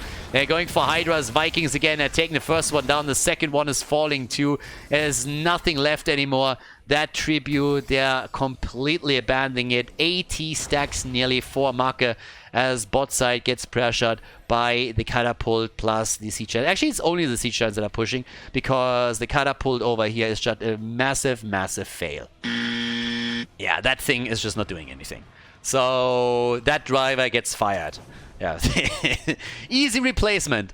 Honestly, like, I don't know. I mean, I get it. Don't get me wrong. In times of Corona, you've been sitting on your ass for a couple of months. You've been watching Netflix the entire time. So at some point, maybe you forget how to drive a catapult. But again, if you can't even pass by 2 siege giants, I mean, honestly, then you weren't good at your job to begin with. So that's an easy replacement right there. Somebody is getting fired and a new one hired, because that catapult is just a disgrace. A disgrace for the catapult union, if it exists. I heard they want higher wages. Anyways, more stones. So we got 7 to 17 on the kill count. Next tribute down at the bottom of the map. And with this one, we're going to potentially get another curse against Team SoundLess. They, of course, would love to change that a little bit. But, yep, there's the setup for them. They got to be careful around the top lane, too. And that's where the Vikings come into play again. So Hydra is going to try and watch what happens around the boss, because if this one moves in, then it is core right away. But the blue team is currently sitting down at the bottom of the map nearly completely.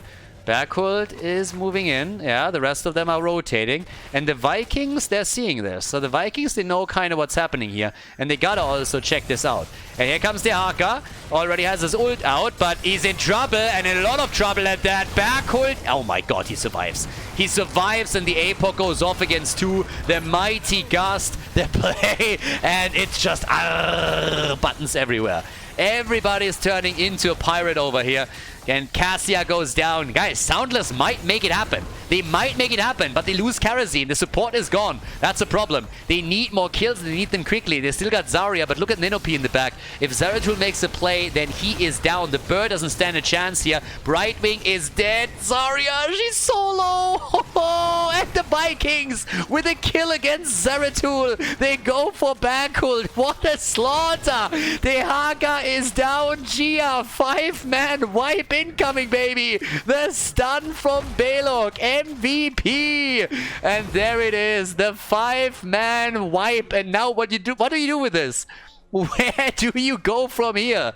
You have only the Vikings and a new plus Falsot on the map. There's a boss up, of course, and they're flying for boss immediately. But at the same time, you gotta stop that.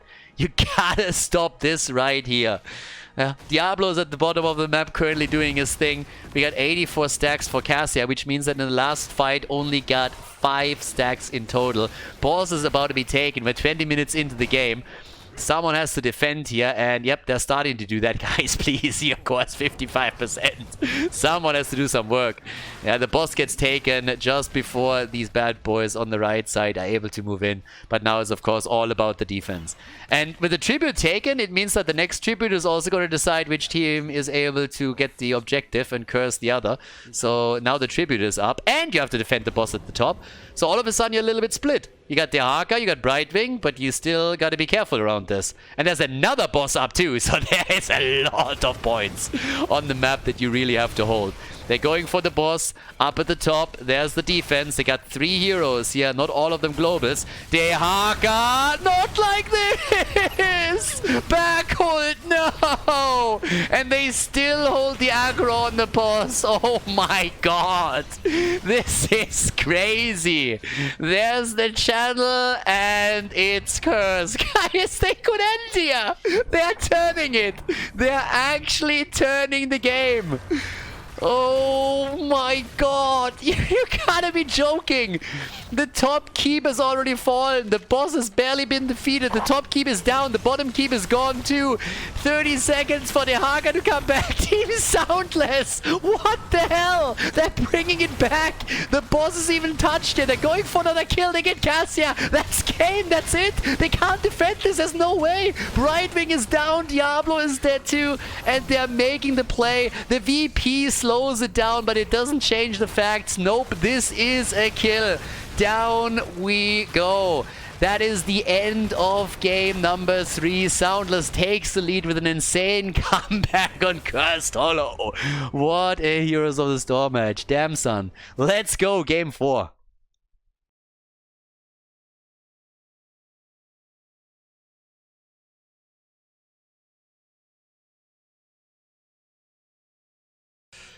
Game number 4. Guys, we got a series in our hands, don't we? We have a 2-1 lead for Team SoundLess since they brought it back on Cursed Hollow. Once again, the Vikings of Hydra are successful. Tomb of the Spider Queen is our 4th map, and I am hyped. Really, I am. I've been talking since the beginning of this best of 5 Heroes of the Storm match on how insane all of this is because of the standings and where we are right now with Team SoundLess in the 3rd position. But a lot of this is really explained by acknowledging that this is very early in the season and some of the teams had a bit of a tougher opening since they went up against some of the best teams in the league, whereas others went off against teams that are expected to be at the bottom half or be even all the way back at the end of the standings and ranking. But right now, even if Team SoundLess loses this series, 2 maps against Chili Mountain are already hugely important and absolutely incredible for them, given what they're trying to accomplish here. I mean, the whole game plan for Team SoundLess is to establish themselves as one of the top 4 teams, and ideally, of course, go even further than that. But right now, they find themselves in a number 3 position, and they're doing really well against Chili Mountain too. And just to give you guys a little bit of an idea here, 30K, when they played against Chili Mountain, was barely able to win the series and decided in their favor, and they won it back then with a 3-2. Meaning, if Team SoundLess now takes Chili Mountain out with a 3-1, they have defeated them in a more dominant fashion than 30K did. So then it comes down to a bit of a battle between 30K and Team SoundLess. And of course, we're very, very early in the season at this point. This is only the 4th Playday. And of course, we have 14 Playdays in total. So there's a lot going on there. But it is hype already. Even at the beginning of the season, it's awesome. But either way, now that we are going to start all of this out, we got Chromie already in as our first pick. And, well, what else are we going to get? Because on the ban side, we have Anna banned out. Ban Anna against Banana, the Banana strategy. Medivh is banned too. And on top of that, we're currently getting a Ural ban here in Tomb. Okay, what exactly is Team SoundLess going to do here? It's their map choice. Since the blue team lost on the last map, they had the choice whether they want to go for first pick, first ban, or map choice. They went, as most teams do, for first pick, first ban. Map choice there for Team SoundLess, and they're locking in Rexa and Stukov, which is a very similar opening to what they did earlier when they were playing on Battlefield of Eternity. One of the maps that they won, by the way. So they can follow that up with even more bursts and try and take them down here. But in comes Anubarak, which is, of course, one of the heroes that they themselves played with the last time. But they're still Varian up. So if you're really trying to go into one of these sniper compositions, Varian is still an incredibly strong option. You come in with your taunt, and then Stukov follows up, Rexa follows up, and all of a sudden Bob's your uncle, and you just drop some damage on the target and you take it down.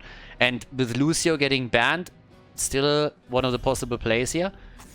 There's the Varian man. No. Yeah, Chili Mountain has none of that. Absolutely none. They're coming in and saying, like, listen, guys, we see that Rexa, we see that Stukov. We've played against this stuff time and time again. This ain't happening here. So, not on our watch. Just no. We still got the Sonya on the other end, Chromie, so you still can make the engage with the Nubarak, maybe follow up with Malfurion. He would be a good one for that. I mean, you could drop deck at Kane, I suppose, and then you have Chromie for the burst. Kelthas and Maiev. Okay. Salami Boy is here. And it is time to party. There's a lot of CC. I mean, pretty much every single hero that is on the side of Team SoundLess at this point has some CC already. So great for them. And what else do we get? We're getting Mark and Banana H, our last two picks for the blue team. How do they round this draft up? Sylvanas and Anduin. Alright, Anduin is in. And that leaves us with a Sir Ice Cream. So we still need a frontliner. And what's it gonna be? What is Sir Ice Cream gonna play? Are we gonna see some Dibbles bullying? Or what else are they gonna drop here? Okay. Wow, they're hesitating. Actually hesitating quite a bit. Usually on the last pick, it's not really that much of a decision. Here comes Jojo for the wave clear. Jojo's in. Let's go. That's the chance for Team SoundLess to drop Chili Mountain and secure the victory with the 3-1. Let's see if they can make it happen, or if Chili Mountain brings it back and forces game number 5. Let's head straight into Tomb of the Spider Queen. Game number 4, everybody. Well, let's get the party started. We have Tomb of the Spider Queen, and on the left side, Chili Mountain with Make on Sylvanas, Azerite on Chromie. We got G on Anubarak, Banana H on Anduin, and Backhold is playing Sonya. Over to the right side of the map. So Hydra is playing Rexa. We got Neno P on Kelthas. We got Sir Ice Cream on Johanna.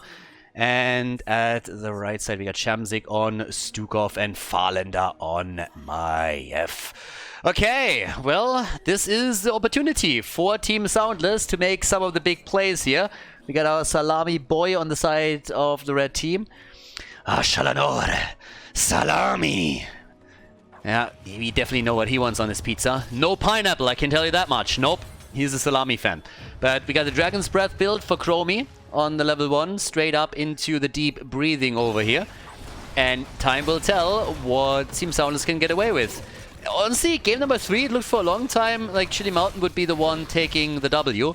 But then towards the end, Team SoundLess just played it a bit smarter, won some of the important fights and turned it around. But this is really the one where Team SoundLess could make a huge step towards their goal for the season. So right now, we still got our setup with the rotation in the middle at the top. They're both trying to simply dominate on the gems and try and burn these waves down as quickly as they can. So we'll see. Banana H, Marke, they're already sitting tight at the bottom of the map. A little bit of damage against Sonya. But now with the 1 minute mark passing, the red team is making an immediate play for the Bruiser camp in an attempt to establish some lane pressure in the middle. And the blue team is following up with the exact same play on the left side of the map. There's a lot of wave clear, obviously. SoundLess in particular has also now Jojo, as they locked her in on the last pick. So she's currently doing some serious work too. But yeah, Neno P with the rotation up towards the top is trying to also get himself some additional globes, and he needs those pretty quickly. You really depend on your mana addict if you're a Kelthas. I mean, this is honestly your bread and butter right here. And you need to make sure to complete this as quickly as you can. Obviously, you want to stack throughout the entire game, but you're really trying to get it done early so that you have the shield available, which will then allow you to tank a lot more damage, survive through any push against you. So he needs to be incredibly diligent around it. And this is a great map to get that secured early on, because you can make easy rotations between 2-3 lanes and therefore secure yourself some additional globes. With the level 4, we got the traditional Nether win. No surprises here either. Still a little bit of a skirmish play up at the top, as the first camp has now been taken down and the blue team still holds on to theirs, so they can push this one out too. But yep, for now we got the Moral Compass over here and the Shattered Grounds. Yeah, 20 stacks on Jojo, thanks to the Iron Skin. So Iron Skin walks out of this one easy peasy. But of course, you gotta keep eyes on her. Azurite in trouble, Chromie, and she's dead. The little dwarf taken down. The double Blondie play over here, and Jojo successful with the last and final hit against Chromie. So she's down already, got slapped around a little bit in that last encounter. And yep, not really all that good for her. Then again, they're getting to play for Hydra. Misha! Misha MVP! Misha MVP, and Sylvanas at the top has fallen. Oh, that hurts. That's in total roughly 27 gems down the drain for Chili Mountain. Oh my god. Misha saving Rexa at the bottom of the map. I always knew who really made the calls in that relationship, but now that's so many gems in the hands of Team SoundLess, and that's only 2 kills, but they were super impactful. That's a big problem for Chili Mountain. They have to get some kills here, or, I mean, honestly, they gotta do something. And first of all, they gotta save an Uberak, and that's where Anduin comes into play. Once again, Backhold also with some damage output. A couple of gems already turned in by Maiev at the top as she's still trying to rotate. 32 gems, first Ice Cream, and he makes it out. Whew. Close call, my friend. But yeah, Farlander is still pushing this out. He already turned some gems in. And you can tell. Look at how many gems the two teams are holding. It's of course always a question of whether or not Team SoundLess can really deliver their own gems, or if they're losing them before that happens. But at least right now, the position for Chili Mountain is insanely good. It's incredible. So now the level 7 talents are kicking in. That gives us also the Blessed Recovery. And, well, talking about recovery, Farlander is dropping a lot of damage as they're trying to recover here. Gia dodges out on the gravity lapse at least, but so far we haven't seen a turn-in yet from Team SoundLess. They got the gems, they just need to control the space to get them turned in. And here they come again for Sonya, the spin to win, baby. With the play from Farlander, the stun and the Vault of the Warden as they're turning it on an Uberak, and down he goes. Markin nearly committing Sudoku here as he jumps in deep and gets out. Maiev gets killed, but the gems get recovered, and Sonya is dead, and that's 25 gems. They're zoning them, they're zoning, oh my god, no, not like this. Banana, he's about to go down too. Even if he doesn't, he couldn't recover any of the gems. This is a nightmare. They steal everything away from them. Azurite is trying his best for the interrupt, but this is a total disaster. They lost a shit ton of gems in here. And now the first Web Weavers are coming down. This is a disaster for Chili Mountain in the early game. They try to get the kill against Hydra. They can't even lock that one in. Instead, Misha is coming through once more, stunning out Gia. Oh boy, that is bad news for Chili Mountain.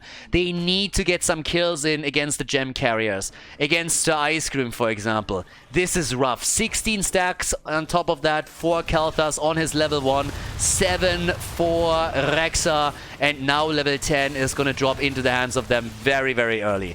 Wow. That's a problem. That's a huge problem. They are under so much pressure. And here comes the play for Azurite, and they get the kill against Sylvanas. It is a total slugfest.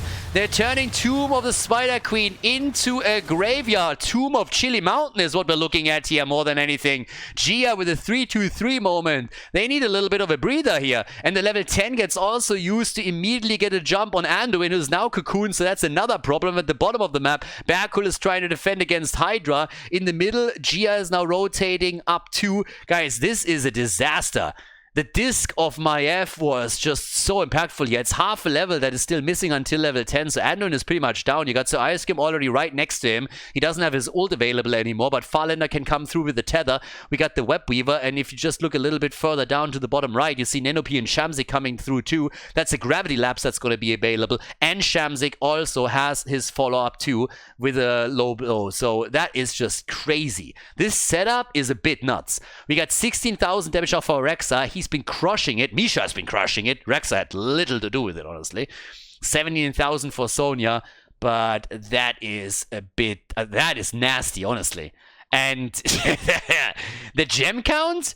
I mean, look at Ice Cream. He has 32 he himself, and they can easily, with just the heroes up here at the top, turn in. And also look for Hydra. They have another turn in more or less available once after this one's done. And the wall in the middle is already taken down. And they're really, really trying to go for it here. Top side, once that Anduin is dead, I mean, Sylvanas is already down. Anduin, once that he dies, is just another staggered death. And how do you play around that then? You just can't. There's nobody here to save him either. So that's a massive problem that they currently have. And I don't really know how they're going to recover from this. It depends a little bit on how aggressive the red team plays, because if they're overstepping, then yeah, it might be a problem. But at least for now, it seems like they're in a position that is nearly unbeatable. In Gia, they have held the mid lane, but of course now the Fountain is also in a little bit of trouble. Bakul at the bottom has defeated at least one of the Web Weavers, so he's probably going to start rotating towards the top now too. But it doesn't change the fact that they're going to lose even more ground here. And with the first Web Weavers, if you're taking a fort down, then of course it is the dream. But just opening a few of these walls is already worth it. And with level 10, you can first of all now try and take the fort. And even if you don't accomplish that, you should be able to get some damage in. And then you can fall back to the turn-in point, turn in again, and play that one out. So it is a tough situation for Chili Mountain to be in, and they are behind. This is the 4th map of the best of 5, and it's a 2-1 lead for Team SoundLess at this point. So yeah, definitely not an easy one.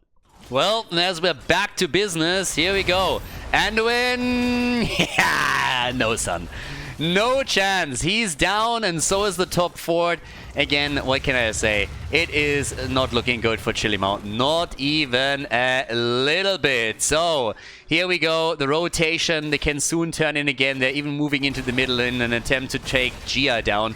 But I don't think they can. But they hold 61 gems. That's another turn in. Level 10 or no level 10 on the side of Chili Mountain. I'm not sure how much it matters if that second turn in comes through.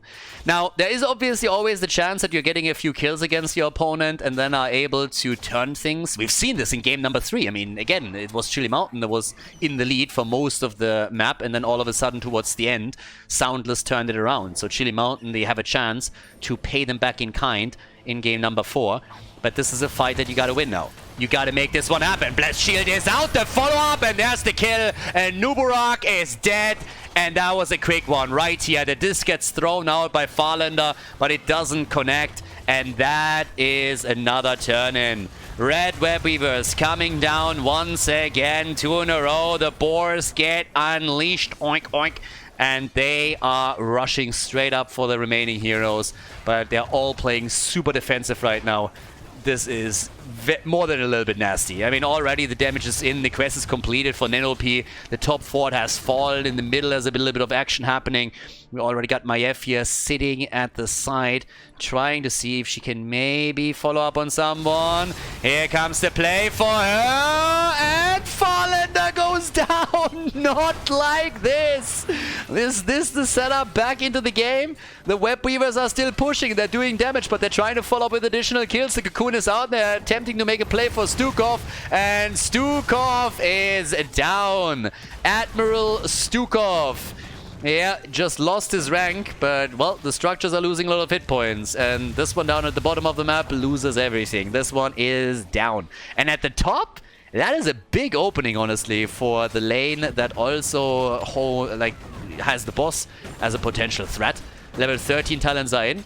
So good job by Chili Mountain to finally get a couple of kills here, but at the same time, they suffered a lot of damage. And down at the bottom, it's a trap. Admiral Akbar, he wants his playback, but he misses the jet. I was about to say the jet propulsion. The gravity lapse, but then again, Misha at least delivered. It's always Misha. Honestly, I had my suspicion for a long time that the real puppet master in this game is Misha, and she's just looking at Kelthas right now, you know, with this little bit of a dismissive look and just saying, like, really, dude, do I have to do everything myself? Not even, you can't even do that, seriously? I mean, come on, bro. Just please, not like this. 13 against 12. Well, there we go. So there's an opportunity now. The level 13 talents for both of the teams as Chili Mountain locks in their next talent. And this series got spicy. Yeah, they're starting to go for the play once more. Levels or talents are already locked in, as you can see. Damage output, 24,000 for Chromie. Chromie with the top damage in the game so far. Yeah, she's going to be happy about that. There's the play on the other hand. Nice! Stukov! That's how you make those plays. Disc against Cocoon. They go for Sonya. That's 35 gems in the hands of Bakul. They play against Stukov and he is dead again. He's gonna get demoted if he continues this shit. Here comes the play for Gia though and Uburak. Oh, he goes down. Gets burned away by the living bomb.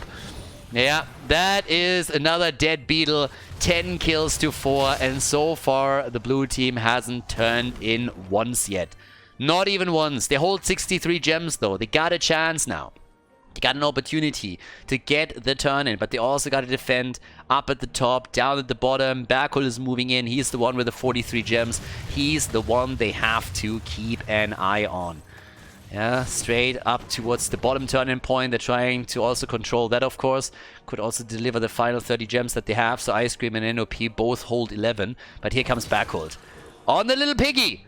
With 46 gems in his hands. And he's trying for the turn-in, but gets interrupted. Gia tries to punish. Here's the Blessed Shield. They're going for Nubarak again, and this time the combo doesn't work out. And the turn-in is there. But at least they got the disc out. They're still trying to make the play for Banana Age. But the Cocoon has already been used to lock Araxa out. And the kill! Yes, against Jojo. Jojo is down. And here comes another kill attempt as they're pushing the entire red team behind the fort. Finally, a little bit of a foothold for the blue team in Game 4. As they are slowly but steadily able to close the gap between the two of them. Still 5 kills behind, but for the first time, they got a chance to take some of the structures out. And that's what they're going to try and do. Kelthas is by now at 33 stacks for his level 1. Getting there. Fort in the middle is about to fall. They can't hold that. At the bottom of the map, similar picture with Sonya. And all the way up at the top with the level 16 talents now in their hands. The defense is going strong for Team SoundLess over here.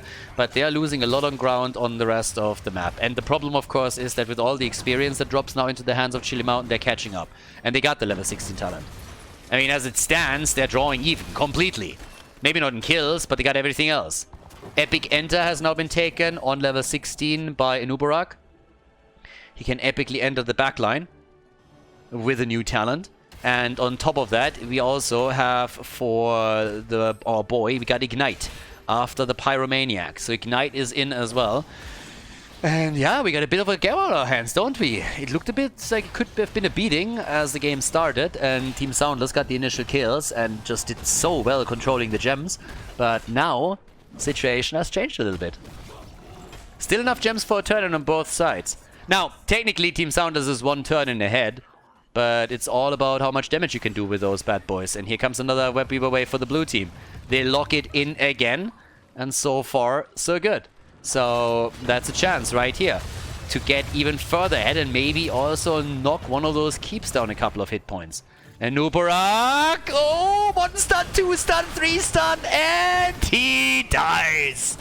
And Noob is dead. Easy peasy kill. And that, ladies and gentlemen, is how you go for a beetle. Check this one out. I mean, it was so quickly. So they go in, they set everything else up. And Nubarak moves straight in. And even with Anduin pulling him out, it's just bzzzt, and he is dead. Deleted within seconds. Didn't stand a chance here. And that's, of course, a huge blow when you're trying to push with the Web Weavers. All of a sudden, you have a 5 versus 4 against you. But Hydra moves a little bit deep out. Yeah, that was maybe a little bit too aggressive. He's trying to save himself somehow. But now with the light bomb, there's just no way. That's 17 gems. Yeah, they got a bit too greedy here, didn't they? So, great setup with a kill against the Nubarak, but then they followed it up with the Sudoku move by Rexa, and as he committed Honorable Subaru at the bottom of the map, that led, of course, now to Web Weavers pushing through the rest of the lanes. We got at the top the fort defended once again, but it's still only a half-level lead for the red team, and the blue team is all of a sudden deciding that it's time to go for the boss. Yeah, go for boss, baby! And what can the red team do? Very little. They might have to let this one go. Phoenix is out, but what are you going to do here? They're losing this one. Cocoon is out already, so at least they were baiting a couple of the cooldowns, but the disc also had to be used, and now they're starting to move away from this. Here comes another play, though. They're trying to make one. I don't know why they're fighting. Rexa isn't here. You already gave the boss up. Why are you fighting? That's a staggered death, which means that now for another 50 seconds, they're down a player again. They gotta move out. And they do, but they make their lives a little bit harder right now. And Chili Mountain is exploiting every single one of these small mistakes here. Every single one. They're coming in, they're saying, boys, if you make mistakes, we're gonna exploit them, and we are gonna rip you a new one. 7 kills to 11. And it is looking better and better for Chili Mountain. They come in with the pressure at the top lane. Stukov isn't back yet, and this keep is in trouble. Experience lead or no experience lead, it doesn't really matter anymore. Team SoundLess is losing ground, and they're losing it quickly. Misha is down, they're trying to hold the keep somehow, and they might be able to save it, but still, this could have been avoided.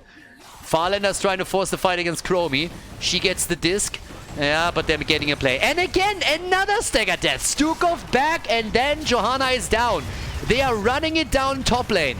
They're running it down top lane at this point. Not like this. They could lose the game right here. Chromie comes in with a kill. It's momentum, baby. All over the place.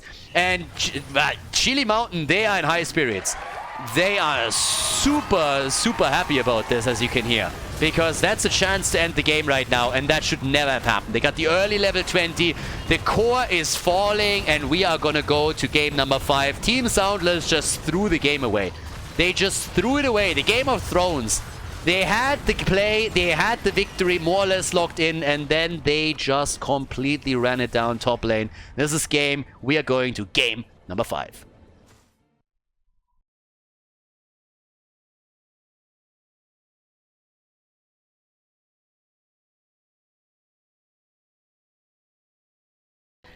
Game number 5. We're going the full distance, everybody. Volskaya Foundry. And I gotta say that Team SoundLess kind of fucked it up. I mean, they were pretty much ahead there. Taking, I think, 30, 40 gems down of the opponent's team early on in the game, getting the early level 10 and then dropping the first fort. Even in the mid game, they still had a chance to bring it back. And then they started just running it down the top lane. The Game of Throws, seriously. It was how many kills in a row just after the 5th player came back? It was, I think, 4 of them? It was kind of crazy. It was a really weird setup, and I don't really know why they played it that way, but well, as it stands, we now have our 5th map, and honestly, I'm not complaining. I'm happy that we get a 5-mapper, but oh boy, that's a chance for Chili Mountain to bring it back right now, so we'll see what they can do here. We have the mad support bans again. We got the Uther, Stukov, and the Anna bans immediately. On top of that, Medivh is of course taken out, and the first pick on Sonya, as here as Volskaya Foundry. SoundLess isn't thinking twice about what they want to take. And this is, of course, the map choice of Chili Mountain. And here we go. Chromie is back in. Yay! Shut up. With Malfurion. So yeah, the Chromster's in. Yeah, Nubarak has his own interpretation of the sounds over here, but well, it's just what it is. The question is, are we going to see him? And yes, we do. He actually gets picked, gets taken right away. So not only making a bit of a comment, but also appearing in the draft immediately. And again, this is a very similar composition to what Chili Mountain already played in the previous one. So if they locked in the Nubarak, that would have been even better for them. Malfurion with all of those support bans was an inevitability. I guess he could have also looked at a Brightwing pick here, depending on the strategy. But now with Lucio and Malfurion in play, that's not really needed anymore. There's the Maiev ban and Mephisto. It's Marcus' true and tried pick, and he picked it multiple times in the Masters Clash already, so definitely a good ban here. Getting rid of Mephisto right away is one of the things that they definitely need to do here. And now we're going for our next quick double pick. So let's check it out. What are they going to do? What's going to be the play for Make, Gia, and Backhold? Are we going to get... Honestly, if not for the Chromie pick, I would have said a Li Ming would have been down the alley, but this is, of course, a very different setup now. There's the Bird and Blaze. Yeah, Blaze is in. And Falstad, of course, as well. So, we got the Birdie. There's a little bit of Global. Also a quick push. And what is Gia going to do here? Blaze main tank. They played it a couple of times. They could do that, but he can also play it on the side lane, and they can lock a second one in. Now, of course, Team SoundLess, they are currently only 2 picks out from their last composition. Tychus is in. And Genji. They are going for the bird hunting again. They did it in the previous games, and I pointed out every single time we got the bird that Genji is just fantastic to hunt him down. You see a lot of teams picking Tracer against Falstad, picking Genji against Falstad. Anybody that's really mobile as an assassin and can hunt him down is great in a situation like this. Zeratul is another example. So Genji is in together with a Tychus grenade and a bit of an Anubarak setup. And with all of that, we got Jojo as the last pick, the old school Blaze Jojo combination. Well, ladies and gentlemen, game number 5, the final map. Which team takes the victory here? We're going to find out now. Team SoundLess going up against Chili Mountain. Volskaya Foundry is the last map in our Heroes of the Storm best of 5. So let's check it out and see which team decides the match in their favor. Game number 5, we are going the full distance here today. On the left side with the map choice, we have Make for Chili Mountain on Falstad, Azerite on Chromie, Gia on Blaze, Malfurion is played by Banana, and we got Backhold on Jojo. On the right side of the map, Hydra on Sonya, Nenopi on Tychus, we got the Ice Cream on Nubarak, Lucio played by Shamzik, and Farlander is going straight up for Genji once again. Level 1, of course, the Emerald Dreams right here with the extra sleep, and we got once again also the deep breathing here for Chromie. But yep, with that we are set, ready, and good to go for our last map in this best of 5 series. This is exactly, honestly, this is exactly what we kind of expected from the series, but it seems that Chili Mountain is the team that is always trying to catch up here, and Team SoundLess is driving the action. But of course, this can all turn, and at the end of the day, in a week or two, nobody's going to give a shit anymore about who dominated which map. It's all going to be about the score. But I can already tell you that it is a huge success in my eyes for Team SoundLess one way or another. Taking 2 maps off Chili Mountain is already worth a lot for them. Of course, taking a victory here would mean even more. I feel for them it must be very annoying that they didn't already secure this one with a 3-1, considering how dominant they were at the beginning of the Tomb of the Spider Queen. But they definitely had some problems with the shot calling there towards the end. And oh my god, that jet propulsion! That one connected hard, and that is kill number 1. Nicely done. That was a 3-man jet propulsion that we just saw from Blaze. Well played. And that leads to an immediate play for the healing beacon right here. Big plays. I mean, now, of course, there's turrets on the ground available at the bottom right too. It also means that the turret of Chili Mountain is going to be a bit delayed. Not really a big deal, but still something worthy pointing out here. The extra item is definitely worth it. And that is all happening just simply because of 1 single kill. I mean, item control is important on this map. That's what you're usually looking for. They're going for Lucio again, and he gets splattered quickly. But all the way towards the top, Make, so Ice Cream currently still doing their thing. Make is the one holding the beacon. We also have the next turret being attacked here. And Malfurion with the Celestial Alignment on level 4 as the blue team walks away with the early level, or the early talent lead. That's Ice Cream. Body blocked maybe a little bit. Slowed, and bam! Another kill against him. Falstad survives, and guys, we're looking at 3 kills to 0. All of a sudden, Chili Mountain, they're done goofing around. They got in the rhythm now against them. We got the level 7 for Chromie with the Möbius loop. And yeah, they are absolutely done goofing around here. And this is starting to get real nasty. I mean, holy hell. 3 kills to 0 already. You're a talent nearly, well, level behind nearly, and during the next objective it should also translate into a talent disadvantage. So things aren't really going too smooth for Team SoundLess. And yep, here we go. they've done pretty well throughout the series so far, and we always know. I mean, honestly, anybody that has been hanging around with the Pals at some point knows that the Soundless ones are the most dangerous ones. So they can come in sneakily at any point, any time.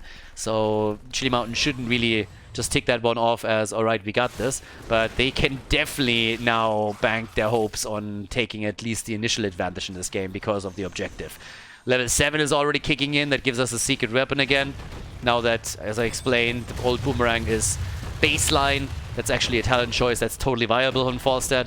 But this is the advantage I was talking about earlier. They established a position on the checkpoint, and now Team SoundLess has to get the next talent, which is soon going to happen. But they've fallen behind a little bit, and Falstad is pushing out the top lane too. So they are getting pressure on multiple lanes now. And down here, well, so Ice Cream gets attacked, and Anubarak seems like he is able to make it out, especially with Sonya moving in. Genji had to zip up in order to make sure that they're not losing the wall, but the fight in the middle is still continuing. The 3 kills to 0, and there is our level 7. But it's nearly a level lead. And Banana Age on the pleb horse over here with Malfurion is doing his thing too. Early game is definitely in the hands of Chili Mountain. Now the turret is about to get locked in. Chromie, careful, the birdie 2 in the back line. Here comes the jet propulsion again, so Ice Cream, massive damage on him, and Anubarak is dead. They already dropped the turret, but it seems like Hydra might fall too. He makes it out, but barely, and this is just a disaster. I mean, Genji, Lucio, all of them in the middle, still active, trying to salvage what's there to salvage. But the stacks keep coming in for the team in blues. 18 already for Falstad, 11 for Chromie on her quest, 10 for the new habits on Blaze. And with the wall opened up in the mid lane, they can immediately go for the fort. Not even wasting any time. That fort is gonzo if they want it. I mean, take the fountain down, go top lane, whatever you want to do here. You're in a great spot. But then again, there's a kill against Falstad, and a very quick one. Nice engage, beautifully done by Team SoundLess. A snappy choice, and it works out for them. Can they follow up on it, though? That's the bigger question. Can they actually follow up on this one? They're doing an enormous amount of damage towards the Protector, and Hydra is able to make it out of harm's way. The fort is still about to fall, but at least they got a kill in. The fist hits. Half a level lead still, but that kill was important. The bird is back to business. The bird is back in, but still, that kill was important. Yeah, that one was really, really important for them. So, Protector is already down. Bottom of the map, they went for Farlander here. Mark and his boys all the way up at the top. There's, of course, another wave that has to be taken by NOP. But that kill kind of brought him back on the map a little bit. I mean, it's the first point on the board. Now, even down here, they're still looking to see if they can maybe take that fountain down, maybe go for that fort, push through the mid lane with a level 10 advantage, and they're taking it. Team SoundLess, they don't have heroic abilities, so you gotta give this one up. Leap is in, there's the high five, there's the leap, and Banana Age, the X-Strike, he dodged out on everything! What a kill against Malfurion. Beautiful. And now we got the falling sword also for Jojo. But boy, what a kill. Check Malfurion out. Check Malfurion out. Take a look at this. He uses the Twilight Dream, but the X-Strike dodges out on it, and Farlander gets the easy kill. Nicely done. Honestly, that one was so important. Now they're trying to collapse on Berkult, and he has to jump out with a falling sword, just as Marke took another turret for the team here. But all of a sudden, with level 10, they are back to business right here. Yeah, well done. That was a nice job in the last fight. Now, then again, still, of course, a bit of a lead here. The mid lane fort is gone, but up at the top, they are still holding on to their own fountain. That's important for the next objective. So that's something that they have to be careful about. And, well, let's see what else we're going to get. 36 stacks by now for Tychus, 14 for the Chromester. Damage output at this point, 16,000 for Genji. And Hydra, they're already nibbling around this a little bit. They're trying to see if there's maybe a chance somewhere else on the map to collapse onto someone. And Farlander has to swift strike out soon. Now, there is no Blessed Shield against him, so that is at least good, because obviously with a pick straight up into the Falling Sword, you can put some pressure onto potential backliners here, but at the same time, and you can also reposition, but at the same time, you're missing that setup for some of your other heroes. And Leap has been a bit of a risky pick in the sense that you don't have as much sustain as a frontline as you would normally have with Wrath of the Berserker on Sonya, but if you can follow up on Anubarak and his stun, then of course there's always a kill opportunity. And talking about kill opportunities, I mean, both of the teams are pretty much just circling around at the top and the mid lane in an attempt to see if there is maybe someone that just steps out a little bit too much that they can jump on. Farlander has the swift strike out as that rotation was about to hit him. The level 13 talents are now kicking in for both of the teams. The blue team is a little bit quicker, which means that we get the sustained wins now once again. And here's the Nature's Swiftness for Malfurion after he already went into the Nature's Cure on level 7. So, level 13 talents any moment now for both of the teams. And with the control point opening up topside, that's where we could see a play for another Protector. But it's all about the next team fighting the kills. Near still coding. Chromie missed. One stun is out though. Malfurion with the support. Yeah, he is there. But there's the Cocoon. No follow-up. Yeah, Gia also with a jet propulsion attempt. It's of course quite a few things that they had to turn out, and Falstead wins the one-on-one at the bottom of the map. Still, here in the middle, a little bit of a fight around. With Birdie rather low, but again was able to make the play here. And that is kind of unfortunate if you lose Sonya in a situation like this. While the mid lane fight is going on, she fell. And of course, at the same time now, we got the play towards the top. Down here, they're still trying to make a bit of a play. Farlander was going for the kill. Couldn't though. And at the top, they're still nibbling around the edges here. Genji takes the experience at the bottom. Couldn't get the kill against Falster because of Blaze helping out. But still, there we go. Now either way, all the way up at the bottom left, we now have another item about to be taken, but it seems like the red team is successfully sneaking in to take this. And yeah, they're gonna get it. And that's a lot of turrets that they have. They have 3 turrets now. That is a ton. 3 turrets, and there's not a single item on the blue team. So a huge item advantage with another one coming in as they're moving towards the top lane now in an attempt to also get the healing beacon. Therefore, every single hero that we have on their side will have 1 item, with the exception of Lucio. He's the only one. And yeah, they're trying to go for Jojo, but of course there's always the Iron Skin to consider. And it seems like the blue team is saying like, well, we want to have at least 1, so they're making a play at the bottom till they get a turret for themselves too. And up at the top, again the play for Backhold the Leap! And they get everything on her!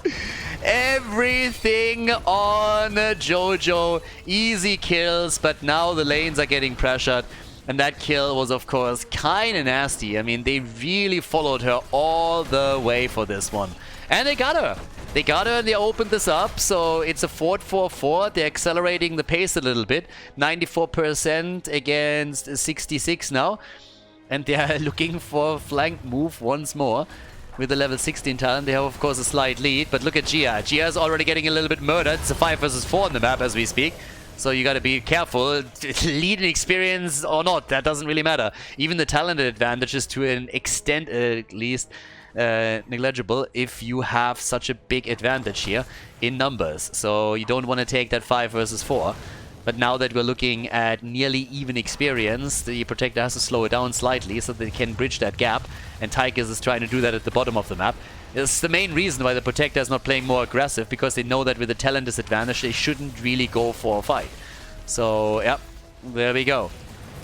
The play at the bottom. 16 talents are ready for both, and that's the moment when you start to make your move. That's the moment where you start to go in. We also got the final cut. Dignitas is having some bad memories of this one. And here we go. There's the engage onto the back line, trying to go for Nano P, but Tiger survives. And with the Cocoon on Falstad, there was a lot less damage than there could have been, and now they're making a play, and Marquet is down. The bird is dead. They take at least the item.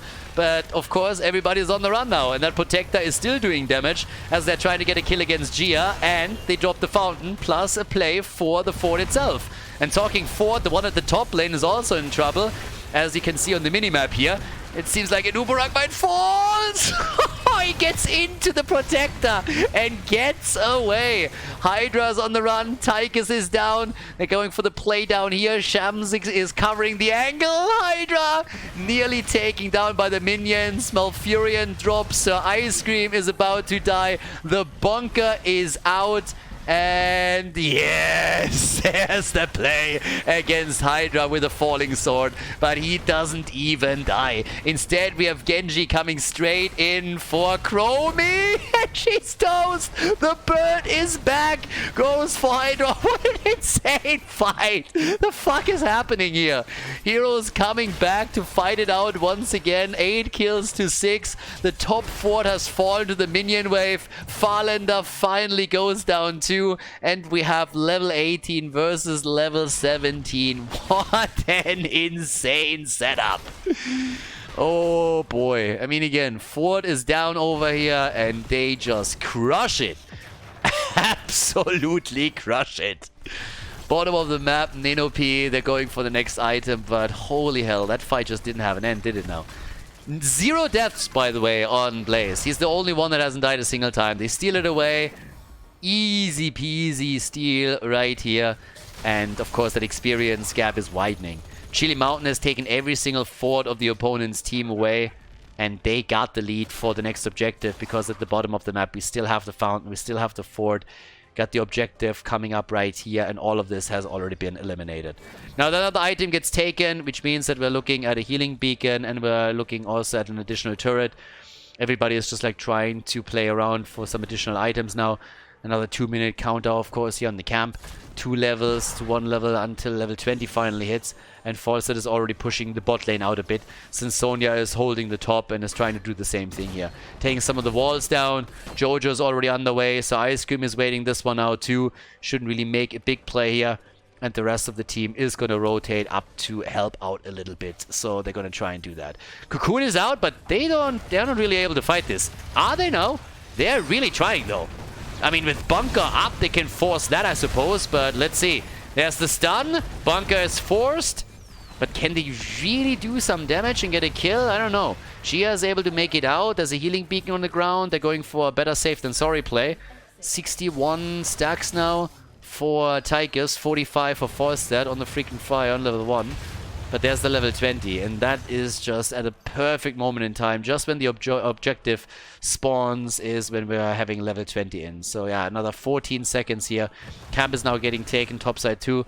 In addition to that, we got the Heaven's Fury. So now we're looking, of course, also at the cooldown reduction, which is probably the most important part for Johanna at this point. Can use it multiple times in the team fight easily. And, well, let's have a bit of a look of how quickly they can close that gap, because it's not going to be easy. Down here, the fight already starts up. Leap into the back. The mighty gust, the wind tunnel. That was the deciding factor here. They go for Sir Ice Cream. Even with the Cocoon, he's out. That's a 5 versus 4 the entire duration, because Blaze isn't here.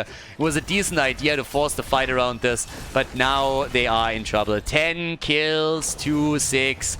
You're down a talent, the Storm talent on top of that too. And of course, things are getting even more nasty simply because you're at a 5 versus 4 disadvantage, or 4 versus 5. Their opponent is taking the entire map. Team SoundLess is in a world of pain here.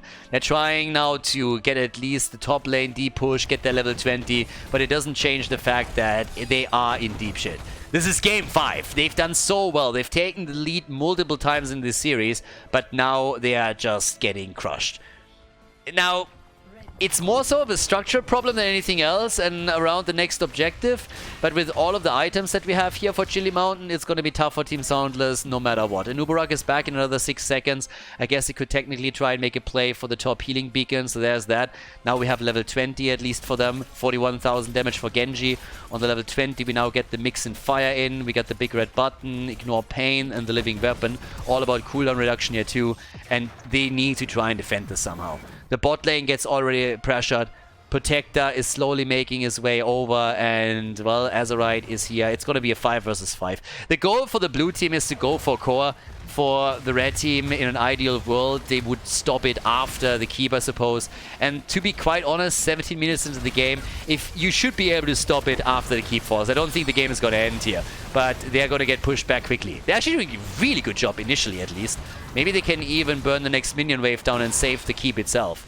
One of the big criticisms of Volskaya Foundry is, of course, that the objective is not really all that strong if you can play it out against it quite nicely. Good dodge out on Jojo's ult, so that's no cooldown reduction for her. And they are burning the Protector down very quickly. Great job on the defense. Very good job. Dodging out on a lot of the abilities that were used against them. And so that keep is still going strong. Nicely done. Tychus with Big Red Button is, as usual, an absolute monster, and he was able to keep them at arm's length. Nicely done. That, honestly, that brings Team SoundLess back.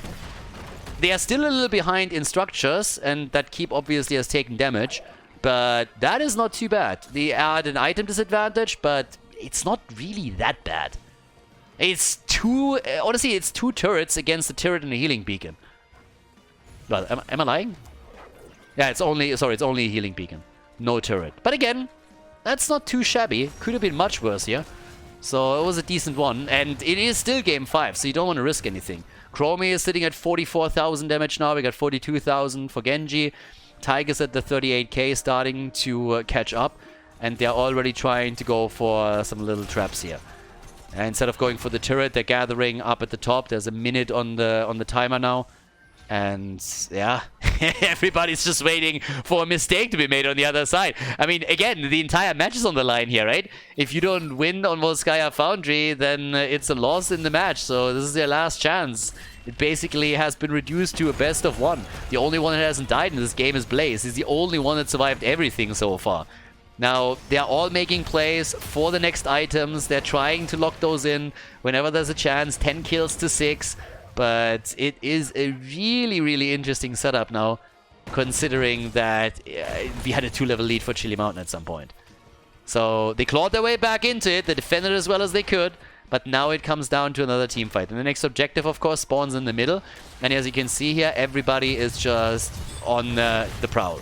Looking for someone that is out of position. Looking for someone that they can engage upon. A good leap could end the game. A good jet propulsion could do the same. Temporal loop as a follow-up. If you bait out some ults, you have the better position in the team fight. So everybody is just watching out for a play that they can make here. And catapult pressure, of course, goes a long way too. And especially the bot lane is affected, since this is the one lane where the blue team has an advantage in structures. So, for now at least, there's more poke from Chromie. Here comes the play for Hydra as they're jumping into the back line. Already the timeout being used by Chromester. 10 kills to 6. And here's the objective. Slowly but steady, we're coming down for this.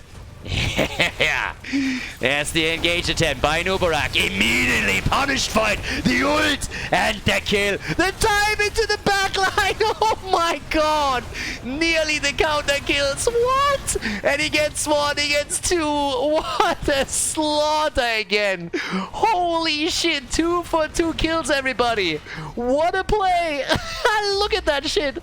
That was insane. The big play and Falstad barely survived it. He could have died there. But then Genji just following up with even more damage, and they were able to get the kills. 12 to 8. Big plays. Big ones. And this could be the objective for the red team. Now they got a slight lead in timing. But can they properly use it? For now, they got themselves an extra item. They have another chance to grab one. And, well, so again, Lucio and Nubarak are going to be back soon. But they've given up on the objective, at least for now. They know that they have a bit of a time advantage, so they can play around this. Backhult, he's thinking about moving in here. I'm not quite sure if he can. Chrome is dishing out the damage. They leave, and they're trying to make the play. Marke gets attacked. Farlander had to jump out, and here's the wind tunnel. They dropped the turret. Wind tunnel had to be used, and Marke is on the way back out. And here comes the Nubarak. 59,000 damage for Genji. 59k. 51,000 for Tychus, who's currently sitting at the top, getting another camp together with Lucio. 55 for Chromie. Ooh, it's a party. It's a party. Yeah, 22 minutes into the game. And we are going for objective number 4, which is likely to end the game here, depending on the outcome of the fight itself. And off we go. We're off to the races, everybody. Level 23 on the board as they're starting to make the play here. Yeah, here comes the poke against Backhult, against Gia. And also against Hydra. They're already pressuring them with Falstad, who's at 66 stacks now on his level 1. Good damage. Anubarak, careful. Low. Was caught also by Malfurion. And here with the big red button, they're pushing them away again. They're buying themselves a little bit of time. Pushing them out. They get the stun connected. Bit more damage from Hydra himself. And they hold on to the objective. 77%. They're starting to get it here. But Odin is going to move out eventually. He has the jet propulsion, pushing them back. Once again, the ult on Jojo. Hydra in trouble, going for the spin to win. And he moves out. Once again, the stun, the double, the kill, the double kill. Down they go. The front line eliminated. Jojo and Blaze are both dead. 5 versus 3. And we are looking at an objective for Team SoundLess. Unbelievable. What is going on here, honestly? There it is. The objective is up and they can go through the middle. They are trying to go for victory. 40 seconds until Jojo and Blaze are back to business here. It's insane. Team SoundLess with the big plays. They're trying to end the game. They struggled so much in the early game in particular, but all of a sudden they are the ones leading the charge here and dominating this one. Their move through the middle eliminates the keep within seconds and they are on their way to victory. They want Macke, but they can't get him. Oh, there it is! The lead, the kill! And that has to be game. That simply has to be game. 5 seconds and his wind tunnel would have been back up. But it is Team SoundLess that drops Chili Mountain with a 3-2. A huge victory for the red team as they are locking in the W on Volskaya Foundry and the 3-2 win in this Heroes of the Storm series. Congratulations and nicely done here at the Masters Clash.